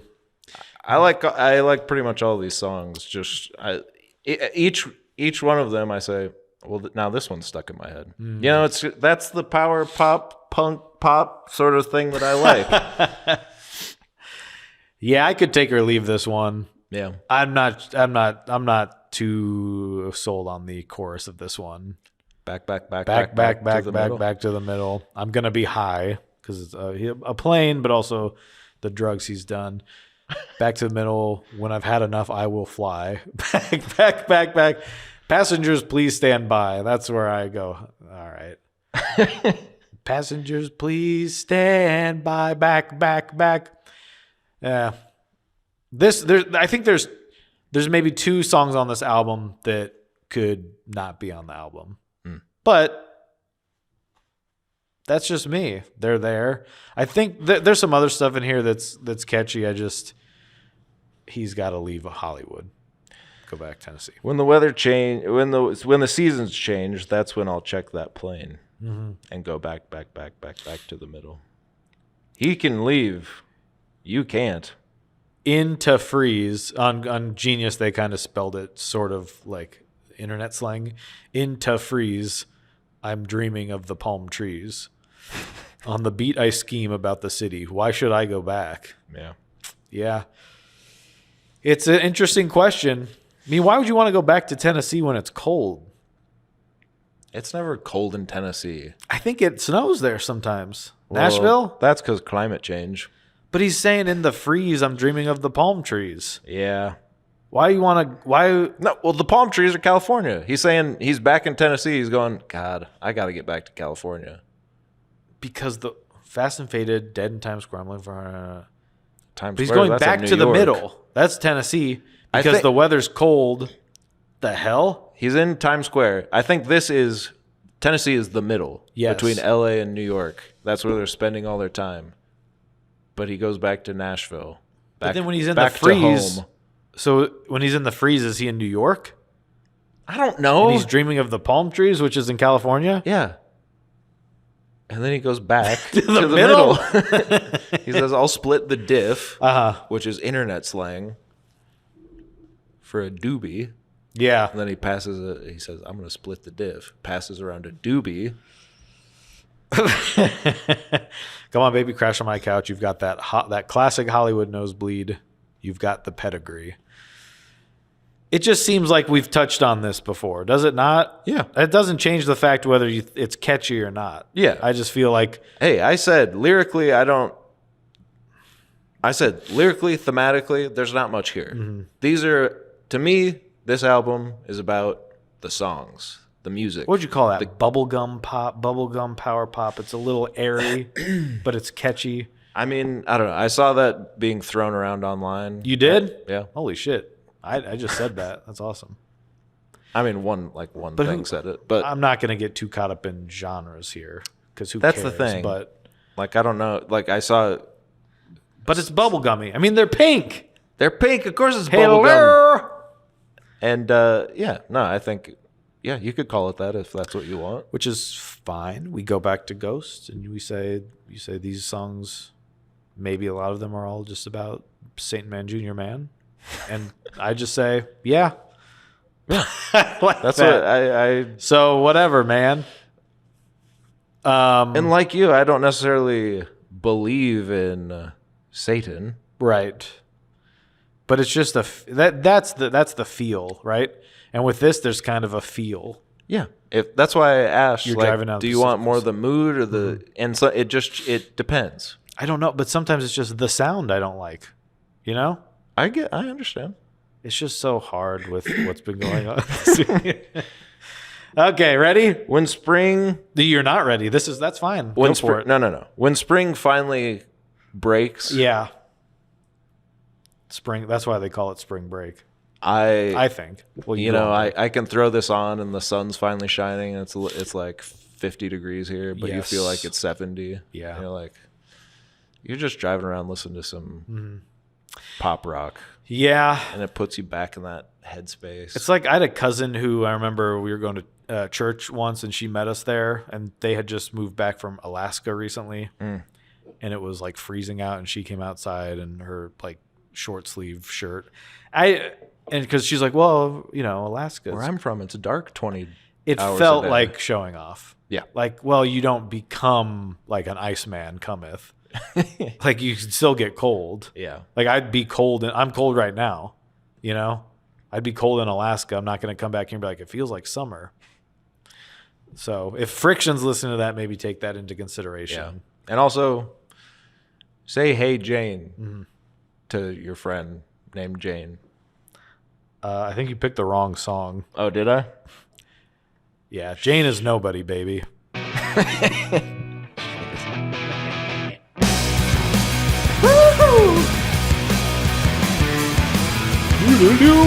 Where's this guy been? Wake up! Baby, are you broken now? Let me hear ya, girl. Oh, yeah, baby's got a problem, baby.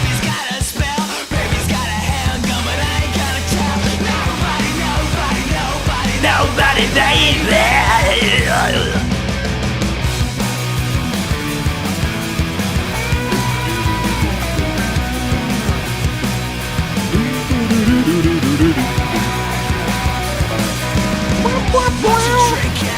What you drinking, baby? Why are you sleeping in the backseat of your car? Good question. Yeah, you got a big mouth and I bet you think you're clever, but ain't no one gonna cry when you die a dead rebel. Nobody, nobody, nobody, nobody, baby. And all you gotta do is hey, hey, make a little trouble, give me one mistake, and break out on the double, baby, stay awake. Take another shot, baby, take another shot with me. Alcohol. Cause everybody's had a real good time, everybody's walking crooked, but they feel alright. Drunk. Cause everybody here is nobody, nobody, baby. And that's the goddamn truth. Whoa! Friction! Friction.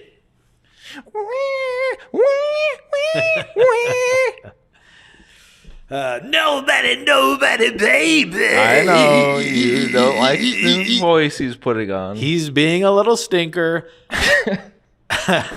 He's being nasty on this song. Now he's being in his dirty punk rock phrase, and we can't help but love him for it. I think this is one of the better songs on the album. Yeah, I like this one a lot. This is my maybe 1 or 2. If the whole album sounded like this, because it's rough, right? It's just kind of they're letting loose. That's what. Again, I go back to. Again, I go back to when I listened to this versus when I was throwing on their next 3. I like this sound better because sorry, it's just been a really hard week for me, and I think this. I like the roughness, the garagey, that sort of thing. Yeah. Which is, as you know, that's what I liked about that first Jukebox album that you so despised. That's what I like about this. As they mature. Now, Jukebox to me, I don't care about these guys. I like Jukebox. I like the guys in Jukebox. I like that band. These guys as a band, I don't necessarily care about their maturity or whatever the hell. I just like this album. But Yes. as these guys too mature, they get that thing of, well, I talked about it earlier. This is how we're supposed to sound. This is how a song is supposed to be structured. Ba ba ba. They do all that, but I like this. I like it a little rough. I like it a little more, Yeah. a little more raw. I would have liked a little more of this on the whole album. Yeah. This is more of much like the Oneaters, this is the sound I've been looking for. And I like the I feel like the vocals are, I mean, he's doing some sort of affect beep beep beep beep beep beep beep beep deep deep deep deep deep deep deep deep deep deep deep deep deep coming Tokyo. All right, I've reset myself. He's doing an affectation, but the vocals are also kind of distorted. Yeah. Little grimy. It feels like maybe they're in the same room bashing it out. This guy, the bass player, finally stopped taking his what's a sleep medicine? His Z-Quil. That's what all you people are addicted to now. And he's like, Yeah, it does feel like, hit me with that. That's probably David Geffen was probably like, I gotta have this band. I feel like they probably, well, I guess I don't know, but it seems like this one, they all get to have a little more fun than they do on the rest of the album. Jerry Harrison also performed on this one, apparently. Oh, he's I don't just know what he's in doing. He's just Pink hanging out. Spider. Like, I'd like to be a Pink Spider. If this is correct, That's yeah, not- he's not he sounds British. like. I'd like to be a Pink Spider. So who's that? Maybe that's him. He's like, I've got a bass. Doom doom doom doom doom. No, that's John Decius. Or maybe this is. Well, maybe they said, "Do you want to do a bass solo?" Yeah, that's true. So, Well, usually, but who knows? Maybe this. does the bass solos. I love my wife. She's the best member of Talking Heads. Usually, she's doing the bass. Here she is. Hello.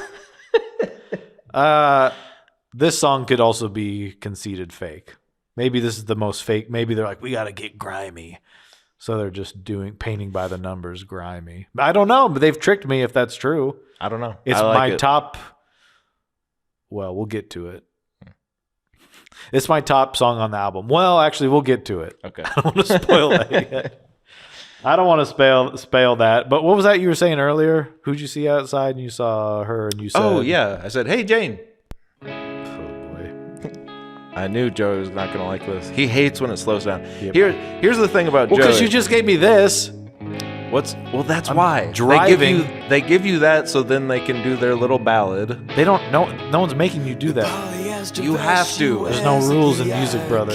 Especially back then, you have to have one ballad, maybe two. You know, Geffen was like, what about a slow one? Yeah. And they're Like, like, get out of here. Tuition. because I don't think they do on any other album. They shouldn't. Got a little left over, she thinks. I agree. This is the skip. In the machine. Cause she's got a high score to beat. Talking about. An arcade. He already said that. No. Are you serious? Are you serious, Clark?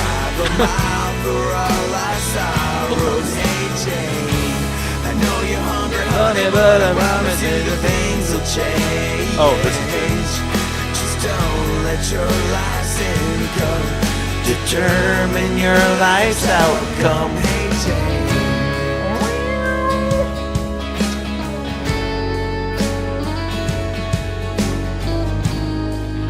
So you like this?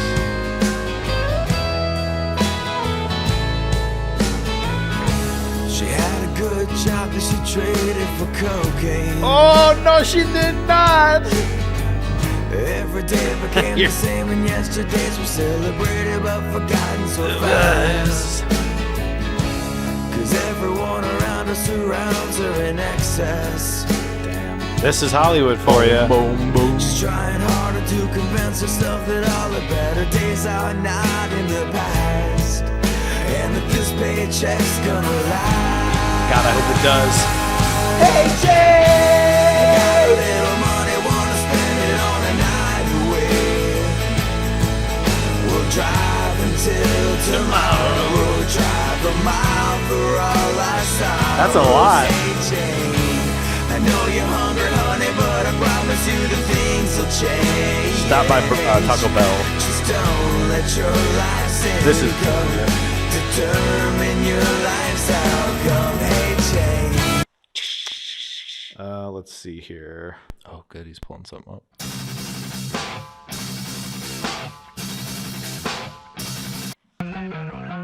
My lifestyle determines my dance style. My lifestyle determines my dance style.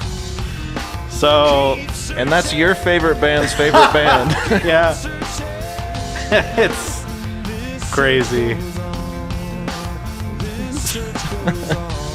People like that song.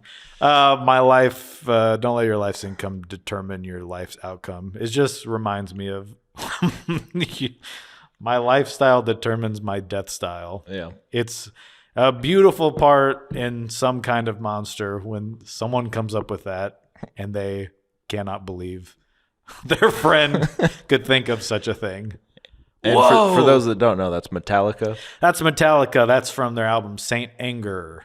And that Not is- sure how people take that album. They still play it live, I guess. I don't know. The only thing I know about Metallica is that it's Ghost's favorite band. Yep. I'm not saying. I mean, I'd say that's like recent. You know, when you talk about. Yeah. It's like talking about what's a band? Talking Green Day. You say it's new. That's a new Green Day. Yeah.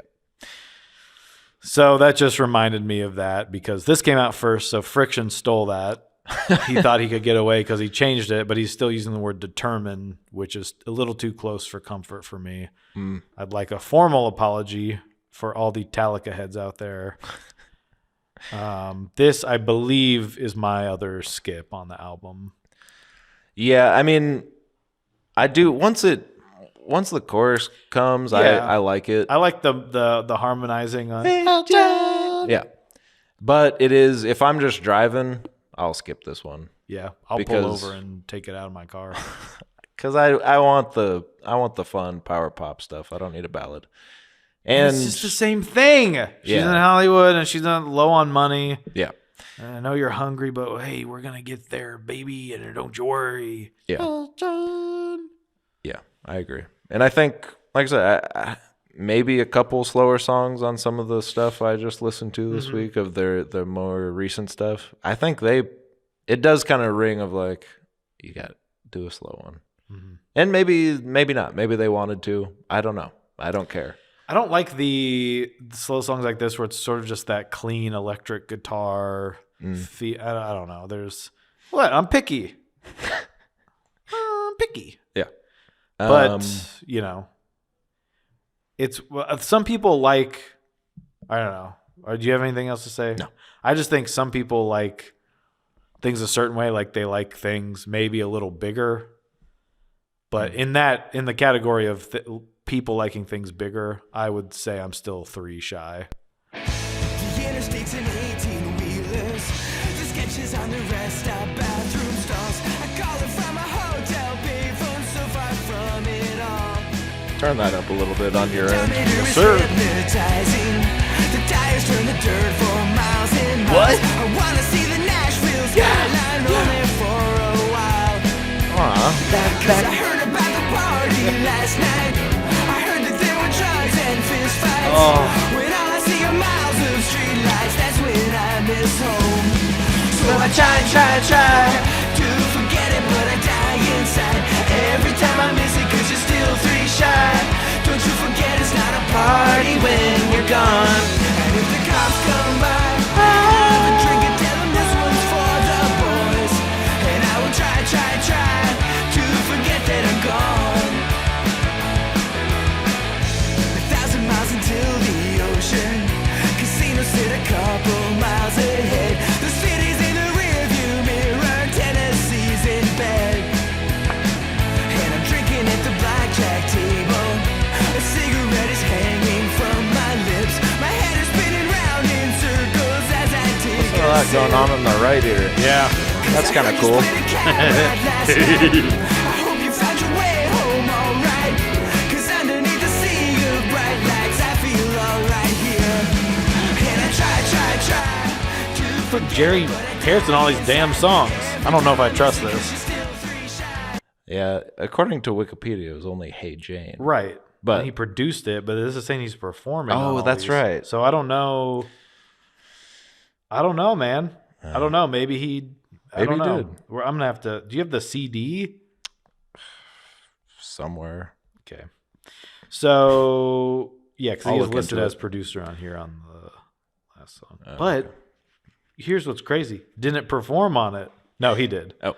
He's the first performer listed on that one. Wow. He wrote it probably. He's like, I've got an idea, Mr. Friction. So I try to forget, but I die inside every time I miss it because you're still 3 shy. What does that mean? I don't know. I've never known. I just like when he says it and I sing it. Still 3 shy. Because you're still 3 shy. Here, where is it?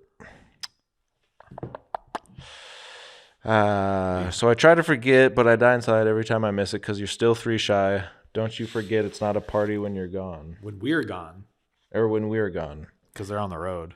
And if the cops come by, have a drink and tell them this one's for the boys. I don't understand that And either. I will try to forget that I'm gone. Just like people say online, I have questions.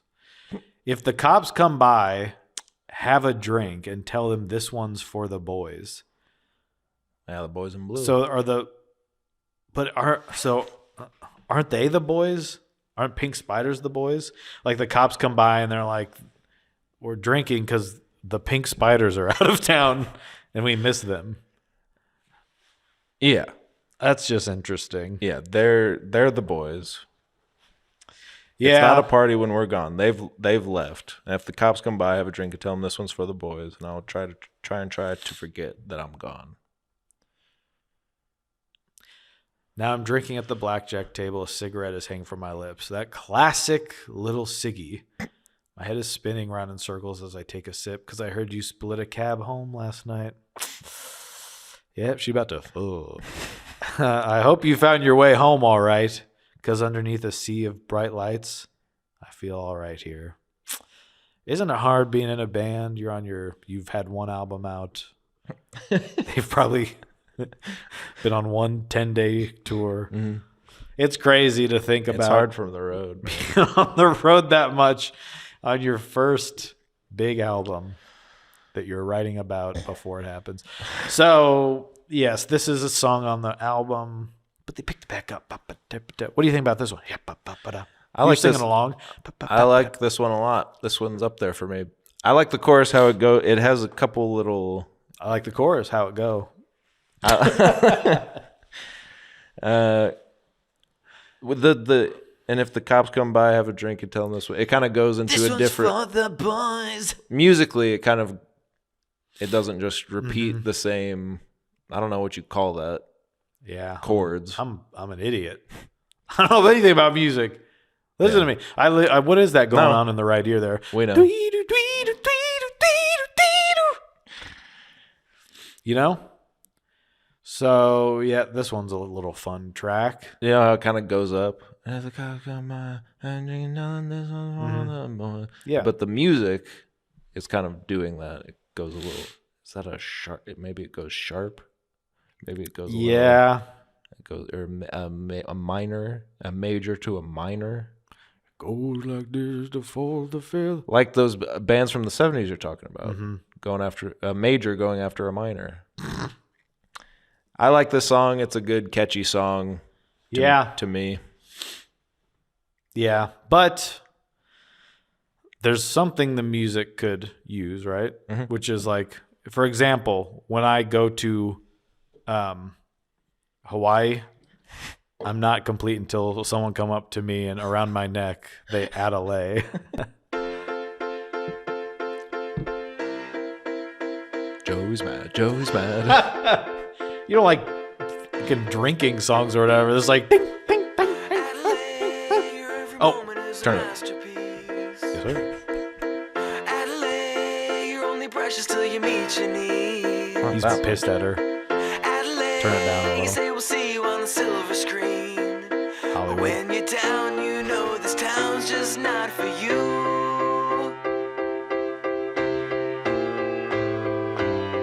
Adalae, everybody knows you're working hard.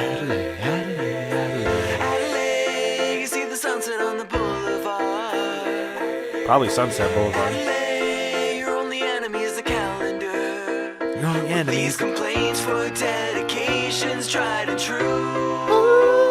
And since you always get your way, this one's for you. That's Ringo. Oh, Adalae, I think you're losing your head. No. Let's take these rumors and let's put them to bed. Can't help but think that it was something I said, cursing at the stars above.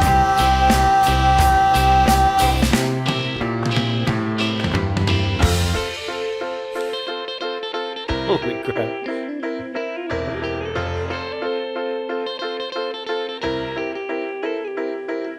Yo, look at this guy. Adalae, maybe you'll never get a second chance. Adalae, Is there a little Hell, accordion let's in do that in there? front of me.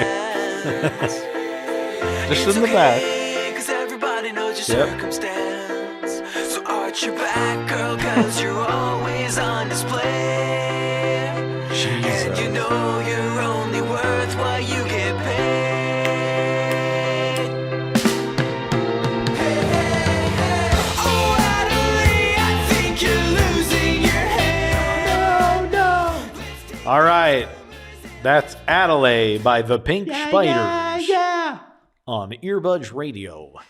Oh, God. Yeah, when it picks up, it's a little better. Kind of slow. It sounds kind of like I'm in a saloon. It's like, I don't know, when you go to see them reenact the Civil War, you have to order a sarsaparilla. They make you. Yeah. They're like, cream soda? We never heard of no cream soda. I know you like cream. You probably like a sarsaparilla. Ain't that right? Because they know you don't know that's what you have to order. And you're like, sure. And they give it to you and you're like, this is root beer. Like, no, asshole. It's sarsaparilla. A ding, ding, ding. Adalae. They say her name too much.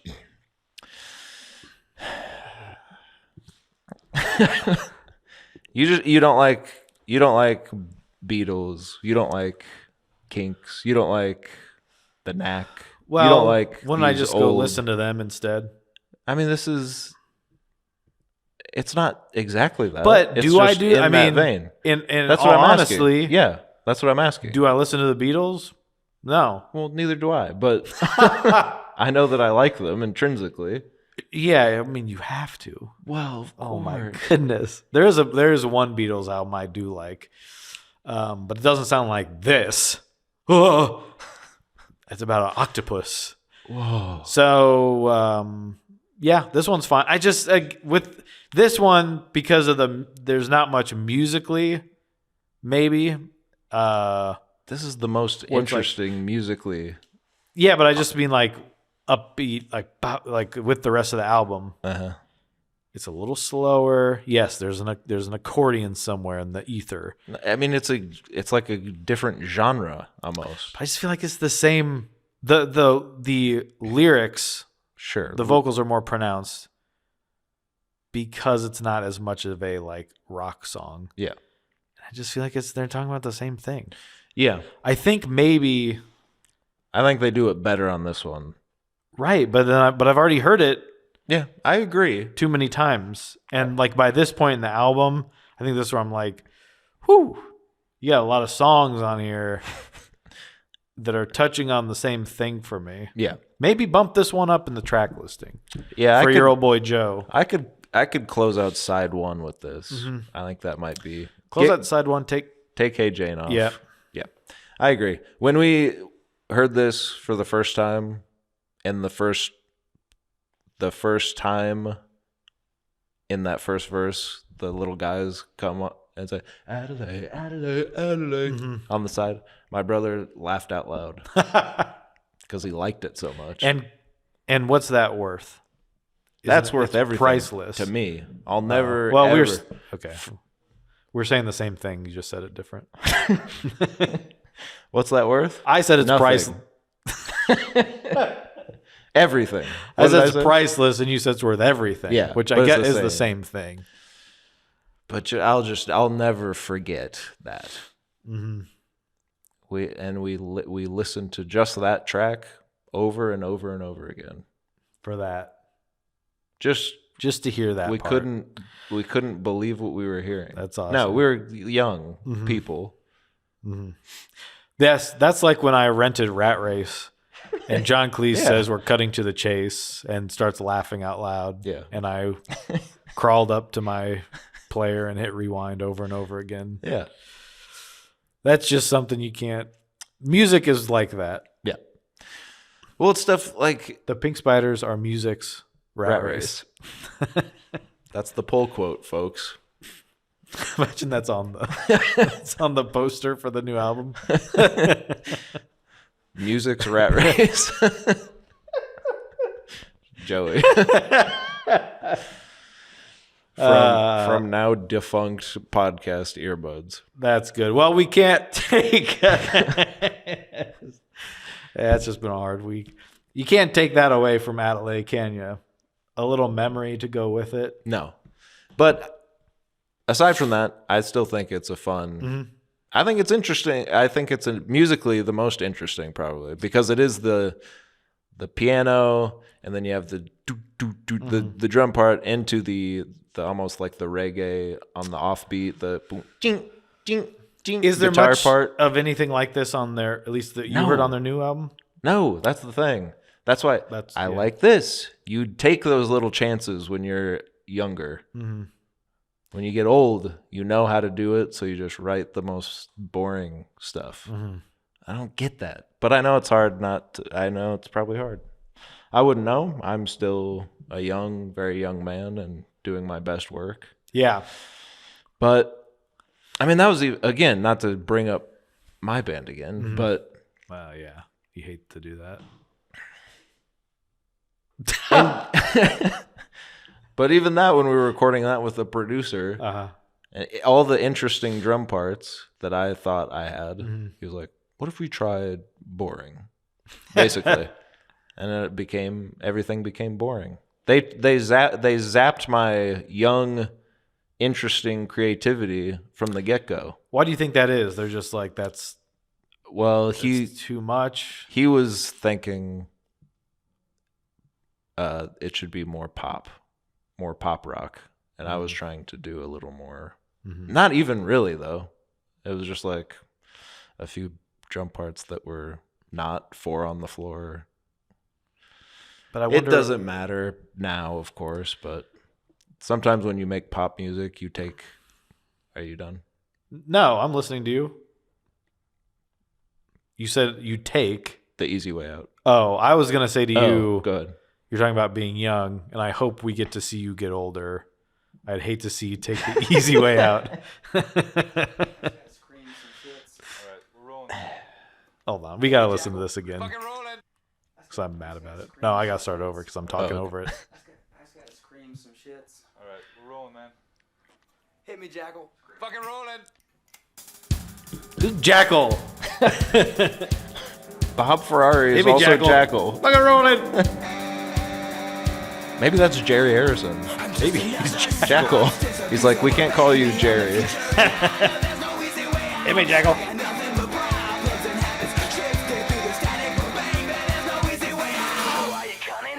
Ugh.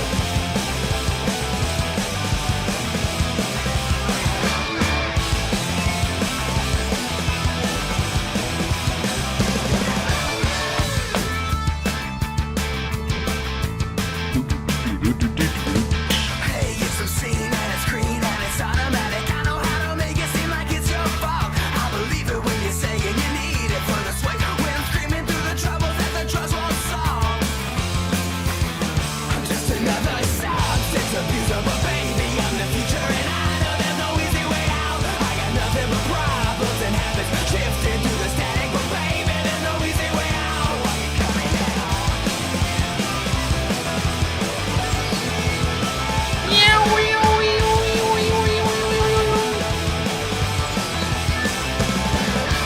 Pods in the bar, in the car, sipping vodka tonics. Now the couple drinks and then they look just fine. It's easy as they say, but believe me, see, I hate it when the hardest part is acting like I just don't try. I'm just another substance abuser, but baby, I'm the future and I know there's no easy way out. I got nothing but problems. Is there something later on in here? They just kind of repeat the. Yeah, it's kind of just Kind of that. plays the same. There's a little guitar solo. Yeah. And then they get back into the chorus. So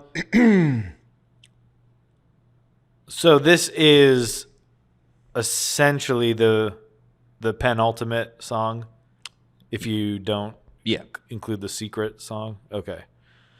Yeah, they're back rocking. I have some problems with his lyrics. Again, substance abuser. It's just, is that the coolest thing you can think of to say?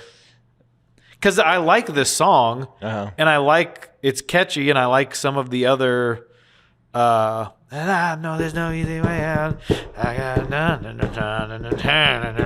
like all that. Just I want the lyrics to be a little stronger for some of that. I wish him the best. I really want him to just. What's obscene and green and automatic? Is that like greased lightning? Hey! Money, baby. Yeah. Hey, it's obscene and it's green and automatic. I know how to make it seem like it's your fault. I believe it when you're saying you need it for the sway, but when I'm screaming through the troubles that the drugs won't solve. This one's it's clever. It's very quick. He's got a lot going on in there, but it all fits well. Yeah. I don't mind the Broads in the bar. brides in the bar, in the car, sipping vodka tonics, another couple drinks, and then they look just fine. He's gonna give him the old. He's gonna, even though Even though they're ugly even though they're as sin. uggos, sickos. It's easy as they say, but believe me, see, I hate it when the hardest part is acting like I just don't try. Now that, I think, is the glimmer of reality that Mr. Friction is giving us of Mr. Bell, the songwriter. It's easy as they say, but believe me, see, I hate it Well, the hardest part is acting like I just don't try. It's the sort of veneer of the cool guy. Mm-hmm. I think maybe that is a little sneak peek into the braggadocious sort of... The braggadocious Mr. Friction. Yeah. And the posturing of the, I'm just another substance abuser, but baby, I'm the future. And I know there's no easy way out. I've got nothing but problems in house. So are you coming now? She's like, yeah, baby, I'm coming. I'm coming with you, Mr. Friction. I think this is pretty simple. I mean, it kind of repeats itself throughout. Yeah, but I like how it sounds. Yeah, it's a heavier. I like that they're back. Rocker. Yeah. Is it safe to say you just prefer also a heavier guitar? Yeah, heavier rock sound. Yeah, which is not to say that things like Adalae aren't interesting, but sometimes when you are, what do we say now? Code shift. What do we say? What are we supposed to say? There's something that people younger than us are saying online. It might be code switching. When you're code switching between... I'm worried. It's just like there's this kind of power pop song, and then you go to this song that's interesting, but I feel like it doesn't make sense with their sound or like the image they're putting off. Where I'm like, it is interesting, but I don't know if it fits on the album. And so I'm in a different headspace when they get to that song, and then they go back to this, and I just like it to be a little heavier. Yeah. But I think, as we said, maybe I wouldn't feel that way if it was earlier on the album, where I feel like I know what we're getting. You get a little, yeah. Because I've been set in my ways now, like a grumpy old man through this album. Yeah. And now you try to pull a little, just these dead drums. Oh, do you guys want me to do something on the fucking drums? So No. I like that this is back, but again, the lyrics aren't doing much for me. No. But they're doing more than some of the other songs. There's clever stuff in here. Yeah. But I agree with you that there's the idea of this veneer of I'm just this way and whatever, and it's so easy to but actually, we're all kind of acting. Yeah. Which is fine. That is more interesting but sometimes some of the songs they seem like maybe it's tongue in cheek or it's not. And so I'm like, are they writing songs about what they think people want to hear from them as the classic rock band Pink Spiders, or are they singing about stuff that they actually find interesting? Yeah. I don't know. You know what? My week just got better. I think, I think that's one of the better songs on the album. Baby, there's no easy way about. I like that, but yeah, I do like a heavier. And I think it is. This is the song we used in that short. Oh, okay, yeah, I don't remember that at all. Because it was just like a little action short. I believe I was the main character and I was using a finger gun as a gun. Don't say that on here. People are gonna watch that. This is embarrassing. It was actually funny. Okay. It was a good, funny. Maybe, yeah, but when you just say that, I know what you're talking about. Yeah. I don't remember this song at all. I have to pull out my broken DVD to well, go home they'll and never watch it. see it. Just funny when you're like, but I was actually using a finger gun. People are going to be like, unsubscribed. It wasn't our best work. No, certainly not. That could be this episode, or the best is yet to come, right? But of course, the best thing to do is, much like that short, yes, we can also pretend that this is fiction. Oh, brother, now we're going Oh, brother. It's more than just a lover to me. Undercover Can't brother. you see that there's a reason for this heresy and treason? It's the season for golf cart chase in that movie. It's funny. Good love and two and one more in the oven. This is way above a discovery. Supersede your jurisdiction. Let's pretend that this is fiction. Make a story out of all that we see. Like just a simple drum part, but it works. So can we agree? He's not doing anything. Bob, don't listen to this. I like that he's not doing anything.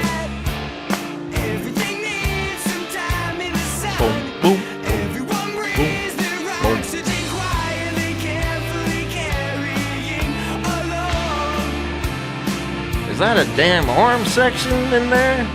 That's Jerry, probably. That's a damn horn section.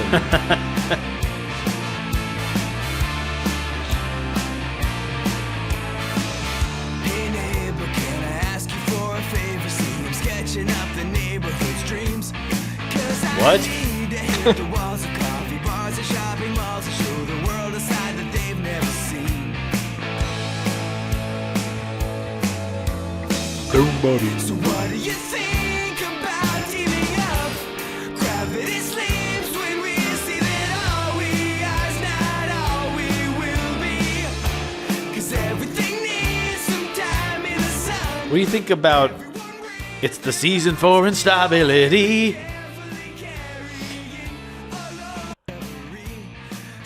Oh, I gotta go back more. Nope, I just missed it. Oh my goodness, that is just so crazy. See that there's a reason for this heresy and treason is the season for instability. It's a little. It's on the edge of It's on the edge. You're on notice. me calling Mr. your Friction. bullshit. No, It's he's the done that a season couple for times. Instability. Yeah, this one is egregious, but it fits. You're just not saying the word right, which is the problem we have. You have, right? Yeah. Come on, Now, I said you're on. Yes, you're on notice. you're Mr. on notice, Mr. Friction, but you don't have that problem unless it's Instability. my pick. Then you have a problem with Yeah, it. That's We're finding a little pattern betwixt us. it's the season for instability. I can admit when my band does something silly, and you can't. It's the way it. This is way above. This is way above a discovery. There's two of them in here where he's trying to find some words. Yes, you're on notice, but I will take off my. I was gonna say take off my pride jacket. Pants and Yeah, I will take off my pants and jacket. So, what do you think about? No, it's not. I just when I heard that, it was more. I got him. It was more of an I got him for Landon. no. I said, aha, Everyone does it. instability. Everyone does it, and it does irk me. Okay, sick though. He's like, hey man, whatever you gotta do to get it in there, brother. Is Jerry on this one? Is he the horn man? Jerry might be the horn man. He's on it, but I don't know. Again, he's simply listed as performer, which is just crazy. Jerry, Benjamin, Calvin, Roger Lent. So, I don't know. I think this is some of Rick's friends just hanging out. Yeah, there's like Geffen says this band is the next big thing. And then they see that picture. I'm like, well, I guess I can play my I guess saxophone. Geffen's out. My 66. So this is the last song on the album. Yep. What do you think about teaming up? Gravity sleeps when we see that all we are is not all we will be. I feel like they're touching on something different on this song. A little more interesting. That's what's. But it's the end of the album. Yeah. I'm like, hey, get back here. And I think he's like showing that he is a good lyricist. Yeah. In addition to just being a good songwriter. To me, I think he's a good songwriter. These songs are all catchy as hell. That to me is a sign of a good songwriter. There are different ways you can be a good songwriter. This is a way you can be a good songwriter. It's hard. You've got to be creative. You have to make music. Mm-hmm. You also have to be a good songwriter. Yeah. And lyricist. Good singer. I don't know. Yeah. He's not. He doesn't have the. No, he's not like. He's not like. Oh. But he's kind of got that cool, like a rock Yeah. guy voice where you're like, God, I think I could do that. I think he sounds a little better now Yeah. on their newer stuff. Yeah. Hey neighbor, can I ask you a favor? See, I'm sketching up the neighborhood's dreams, and then you just pause and wait for them to say what? And then you say, Because I need to hit the walls of coffee bars and shopping malls and show the world a side that they've never seen. And so your neighbor's like, so what's the favor? What are you talking about? teaming up. I know. What do you think about teaming up? Because I'm your neighbor? He's like, hey, gravity sleeps when we see that all we are is not all we will be. I think neighbor just sounds good with favor. Yep. So it's like saying, hey, friend, hey, anybody. Well, don't you be my neighbor. He's not talking about literally. Right. Mr. Exactly. Roger was talking about all of us. That's why he washed the feet in the pond and people got mad. That's why he has guy come into his house. People get mad. God, people just suck. Everyone's mad about Mr. Roger. Just sick of it. So can we agree enough is enough? Madeline sees the magazines for the trees, so she tells me that everything needs some time in the sun. Everyone breathes their oxygen quietly, carefully carrying along. Yeah. Okay, dude. I think this is Some of that CBD seltzer. I think it's interesting stuff. I think it's interesting. Madeline sees the magazine for the trees. That's a little for me on the edge of Hollywood talk of sort of she wants to be in the magazines. But she's seeing it for the trees. Right. But which is why she tells him that everything needs some time in the sun. Yeah, like trees. Yeah. You got to wait on You got to wait. Everyone breathes their oxygen quietly, like trees, right? I guess they don't breathe oxygen. They breathe in carbon dioxide. They breathe out oxygen. Is that correct? I think so. Let's ask Treebeard.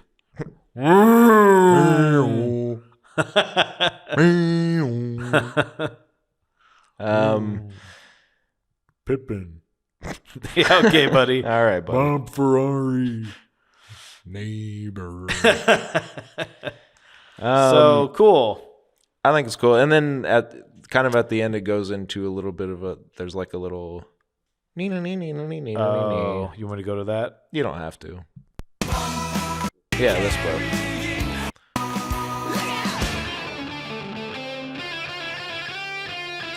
What's the song where he says guitar? Guitar. Whatever the one, still 3 Shy, I believe. Yeah. Save that for the live show. Guitar.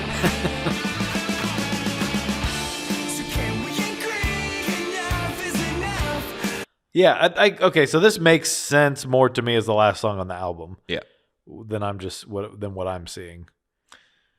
So this is, yeah, I like this as a closer. It feels big. Mm-hmm. And I think lyrically the most interesting on the album.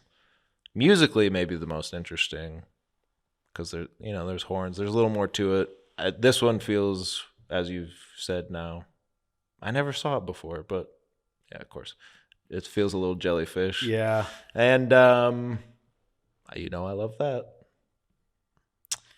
Yeah, that's kind of what I said. Okay, so I see into Landon's mind. I see his soul. I see your soul. But what I don't see on the back of a CD is a secret song. So I'm sure there was a bit of time. I think so, yeah. A couple minutes of silence. I think it was its own track. Oh, okay. But it wasn't listed. Right. You're alone and I'm alone. Let's be alone together. We can Well, have a drink. this song's a minute long. Shoot the shit and talk about the weather. 'Cause baby, I know this world has got you shaking in your shoes. You're alone and I'm alone. Why don't we Be alone together. together? Stop. It's just so we can't play the full thing. No, I don't want to. This, I'm happy to hear it's not. It's kind of not on the album No, it's just a little. because this is my least favorite. Let's Be Alone Together is such a tired. It's like when Fall Out Boy came back and they had a song called Alone Together, and I said, "Well, it was nice knowing you." I threw my CD out the window. Let's be alone together. But when Descendants do it, you love it. Yep. We watched The Simpsons, and fart on each other, and that's the But best they're not thing I've saying ever heard. let's be alone together. Oh, you're right. Saying I want to do nothing with you. That's right. That's completely different. This I don't need to hear. I don't need the secret song. Yeah. Yeah, it's the thing. It's now that everything's streaming, you don't get the little, these secret songs. All by Myself isn't supposed to be right after FOD on Green Day's Dookie. You shouldn't hear it immediately after. It shouldn't be put on streaming sites. Or the song should be still 12 minutes long or whatever. Yeah. And you have to then go and scroll to get it if you want to hear it. Yeah. Or you don't get to hear it. You skip it. Yeah. I do. Yeah. Because that's the fun of the media, the medium of a CD disc. That's why they did it. Yeah. Because it's like some people won't even hear this. Right. But the ones that do get a little extra minute. Yeah. It's a fine song. I take or leave it. You're the real ones. I would leave it. So then this is what I heard last. I just want to play this because it's the name of the album, which was actually from their first album, Teenage Graffiti.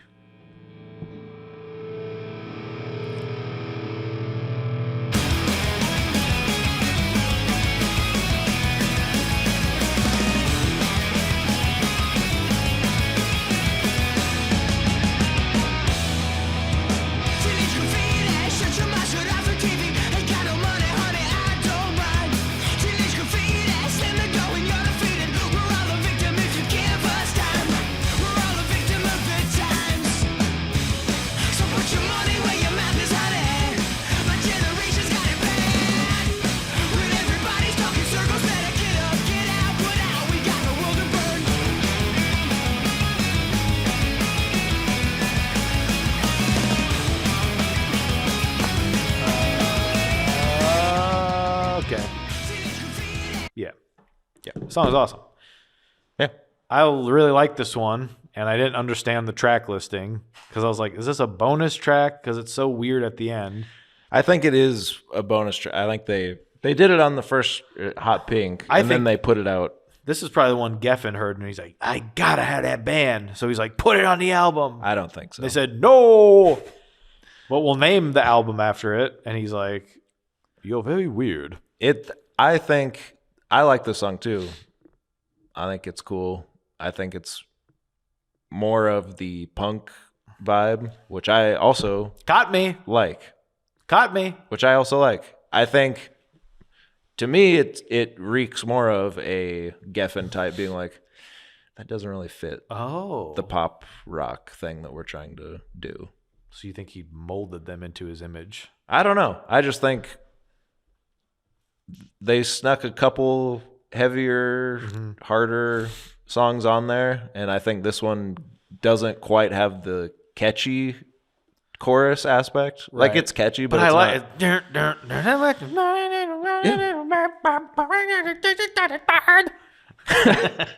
Hey, you're not going to hear me say I dislike My it. generation's got it bad.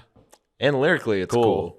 So this, I said, oh, this should have been the first song on the album. Yeah. Now, you're telling me for the first time it's not on the album. No. Oh, you brought me the wrong album again. I should have brought you the other one with one song that you like on. Hot Sticky Sweet or whatever it's called. Oh, God. Well, and the thing is with Hot Pink, I think we did listen to it, but it does have that.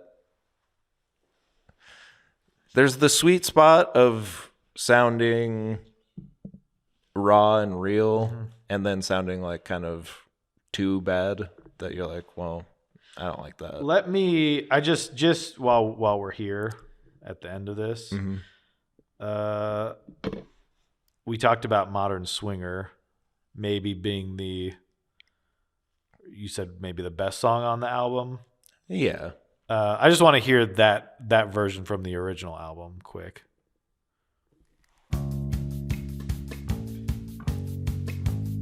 Because is it better? Did Rick plus it up, or is it better when it's a little more raw? I think Rick plussed it up a bit. Okay. Yeah. All right.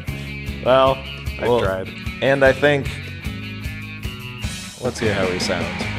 She's out looking at her, hoping out of cigarettes. Misunderstood when making pictures on the internet. Her social Okay. deviance is teasing me. I know what I want. All right, sounds about It's The it same, sounds like a demo. yeah. Yeah. Okay. And that's why I didn't ever really go back to that one because And also, like 5 of the songs are the same. yeah, and better recording. But Okay. Cool. looking at that album art, you see that they're trying to do the retro kind of thing, they're doing the like the fake record. the fake record fading or whatever. Yeah, the where you worn can- area. yeah. It says stereo above it. yeah, It's got a little probably fake like type of record. I think that guy was in your band. yeah. I think you're right. Um, And just the aesthetically, Yeah. the sort of monotone, Yeah. like just the pink, the little, yeah, the band, but do I like that more than this? yeah, Yes, Of course. Unfortunately for them, I do. of course. But that's what I mean. I think if that would have been the album cover for this album, it maybe would put you in the headspace more of what you're actually getting, which Yeah, is kind yeah. of the modern throwback to the 60s, 70s Yes. power pop, Beatles, Kinks, The Knack, these pop rock groups that they're emulating. Buzzcocks. Buzzcocks. This Teenage Graffiti cover. This looks like if you said Tom Sandoval's in this band, like that looks like the kind of shit he would do. Yeah. It's not good. You guys get that? Yep. So that turns me off. But that's why then the sound to me, like I said going into it, Yeah. I got the idea that it was sort of manufactured Yeah. to be this. They're the new bad boys, and they're going to sing about this stuff they don't really have much experience with. Yeah. It's their first year in Hollywood, so they're going to sing about how everyone smokes cigarettes and is in Hollywood. Yeah. Whatever. So I'm glad I listened to it because I would have never listened to it otherwise. Mm-hmm. And there's some good stuff on here. Yeah. I don't know what would I give it? I gotta. A 5 seems too low. That's like bad. I'd say it's. What did I get? Ghost. I'm gonna give it, for me, maybe a 5.5 or a 6. Sure. Just because it's not probably something I'm gonna listen to, Mm-hmm. but it's not bad. Mm-hmm. It's just not what I listen to. Yep. I give it probably, honestly, like a 7.5. But the added nostalgia, every time I put it on and I hear that opening, dun dun dun dun, it puts me back into a time when I was sadder, but also happier. Isn't that interesting? So, for that, I give you an 8, Pink Spiders. Wow. Congrats. I'll give you a 6. I'll stick with a 6. No, In my heart, it's probably a 5.5. we give you a 5.5. I kind of want to listen to their newer stuff, but I also noticed no one in the band is the same except for him. I think, see, I don't know. I couldn't. I thought they got back together, but maybe not. Well, they did, but then when I look at their page, their Wikipedia page says, Oh, I think they did for the 2018 Mutations. "Oh," And then maybe they said we still don't like you maybe. because I now don't it's Matt Friction, Joko is on bass, know. Ooh, Joey B-side is on drums. nice. Perhaps a worse name than Bob Ferrari, just because Bob Ferrari is so crazy Yeah. that it just might work. And then on guitar, you have Young James. So, yeah. I did see one of the more recent live videos that I watched in preparation H for this. I noticed the drummer is a different guy, and Yeah, I saw that. yeah, on and he was Instagram. better.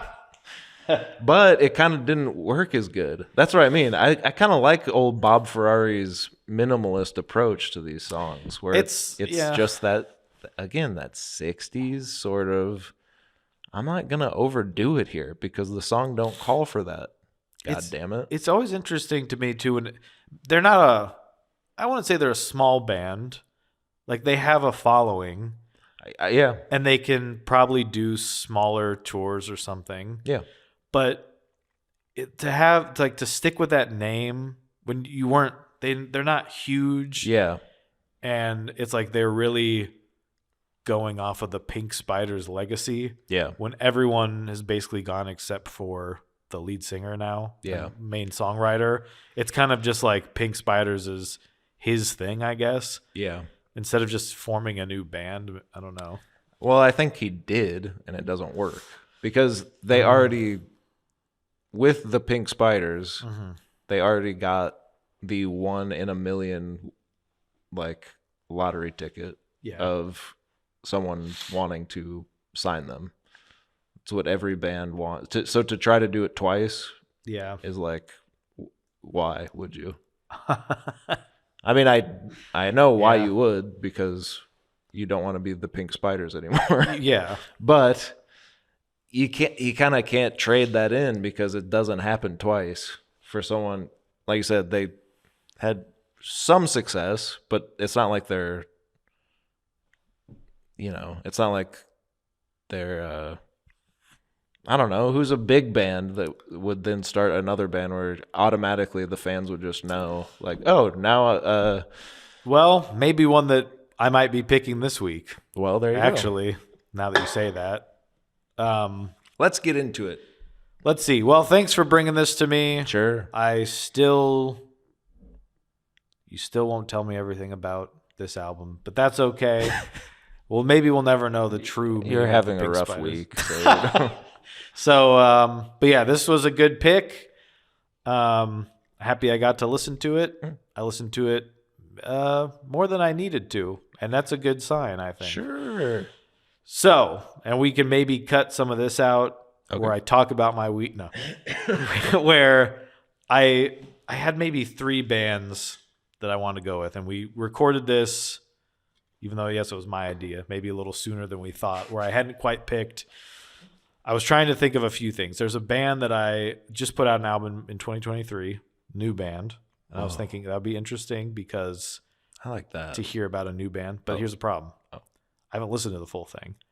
I kind of like it, but I was like, oh, maybe I should hear that. But my other 2 picks are 2 of my favorite bands.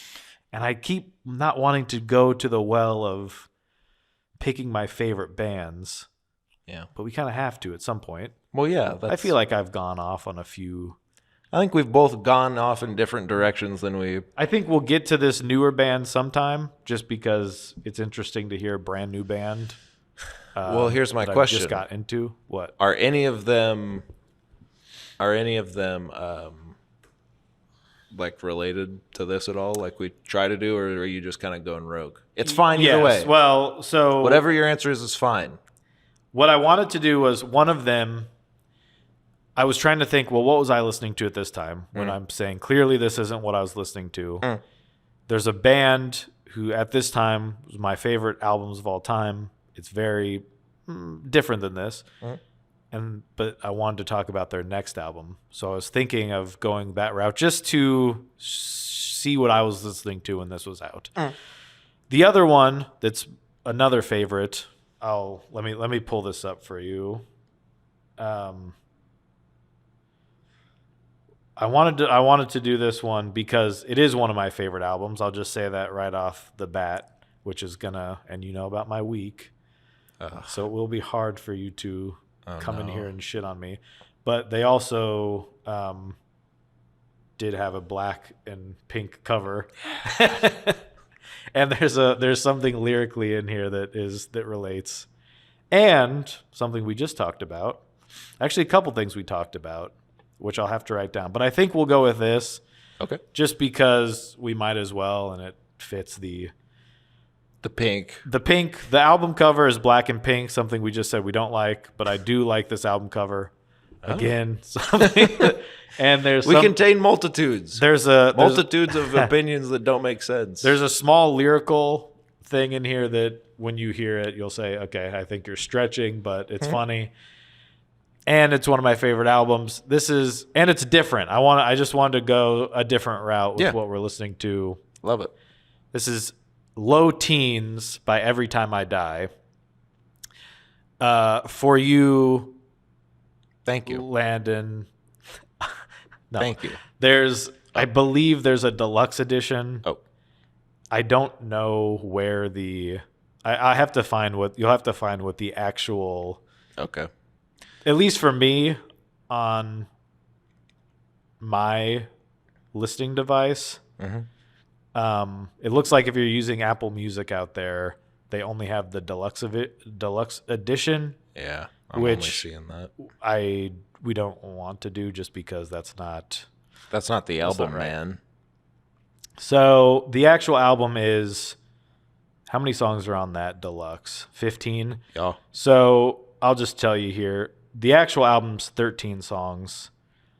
Are they in the right order?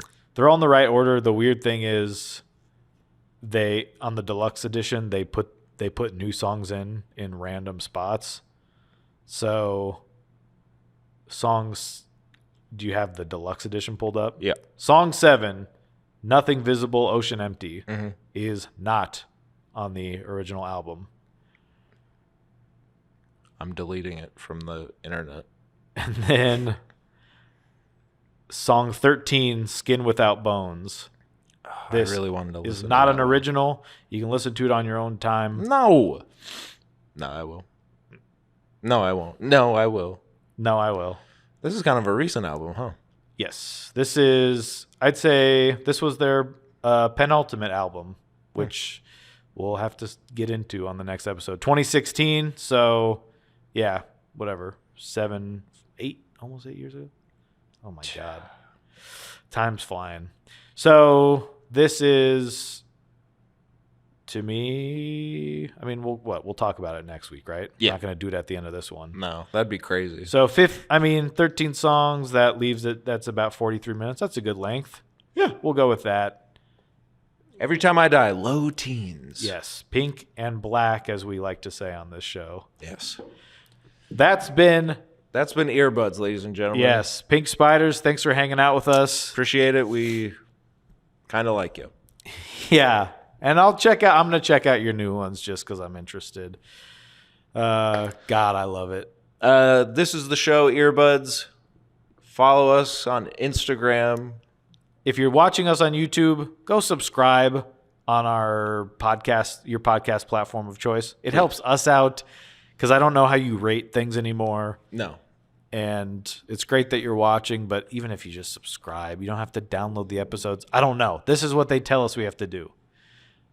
There's merch that we would never wear ourselves on the show, but you can go to our links.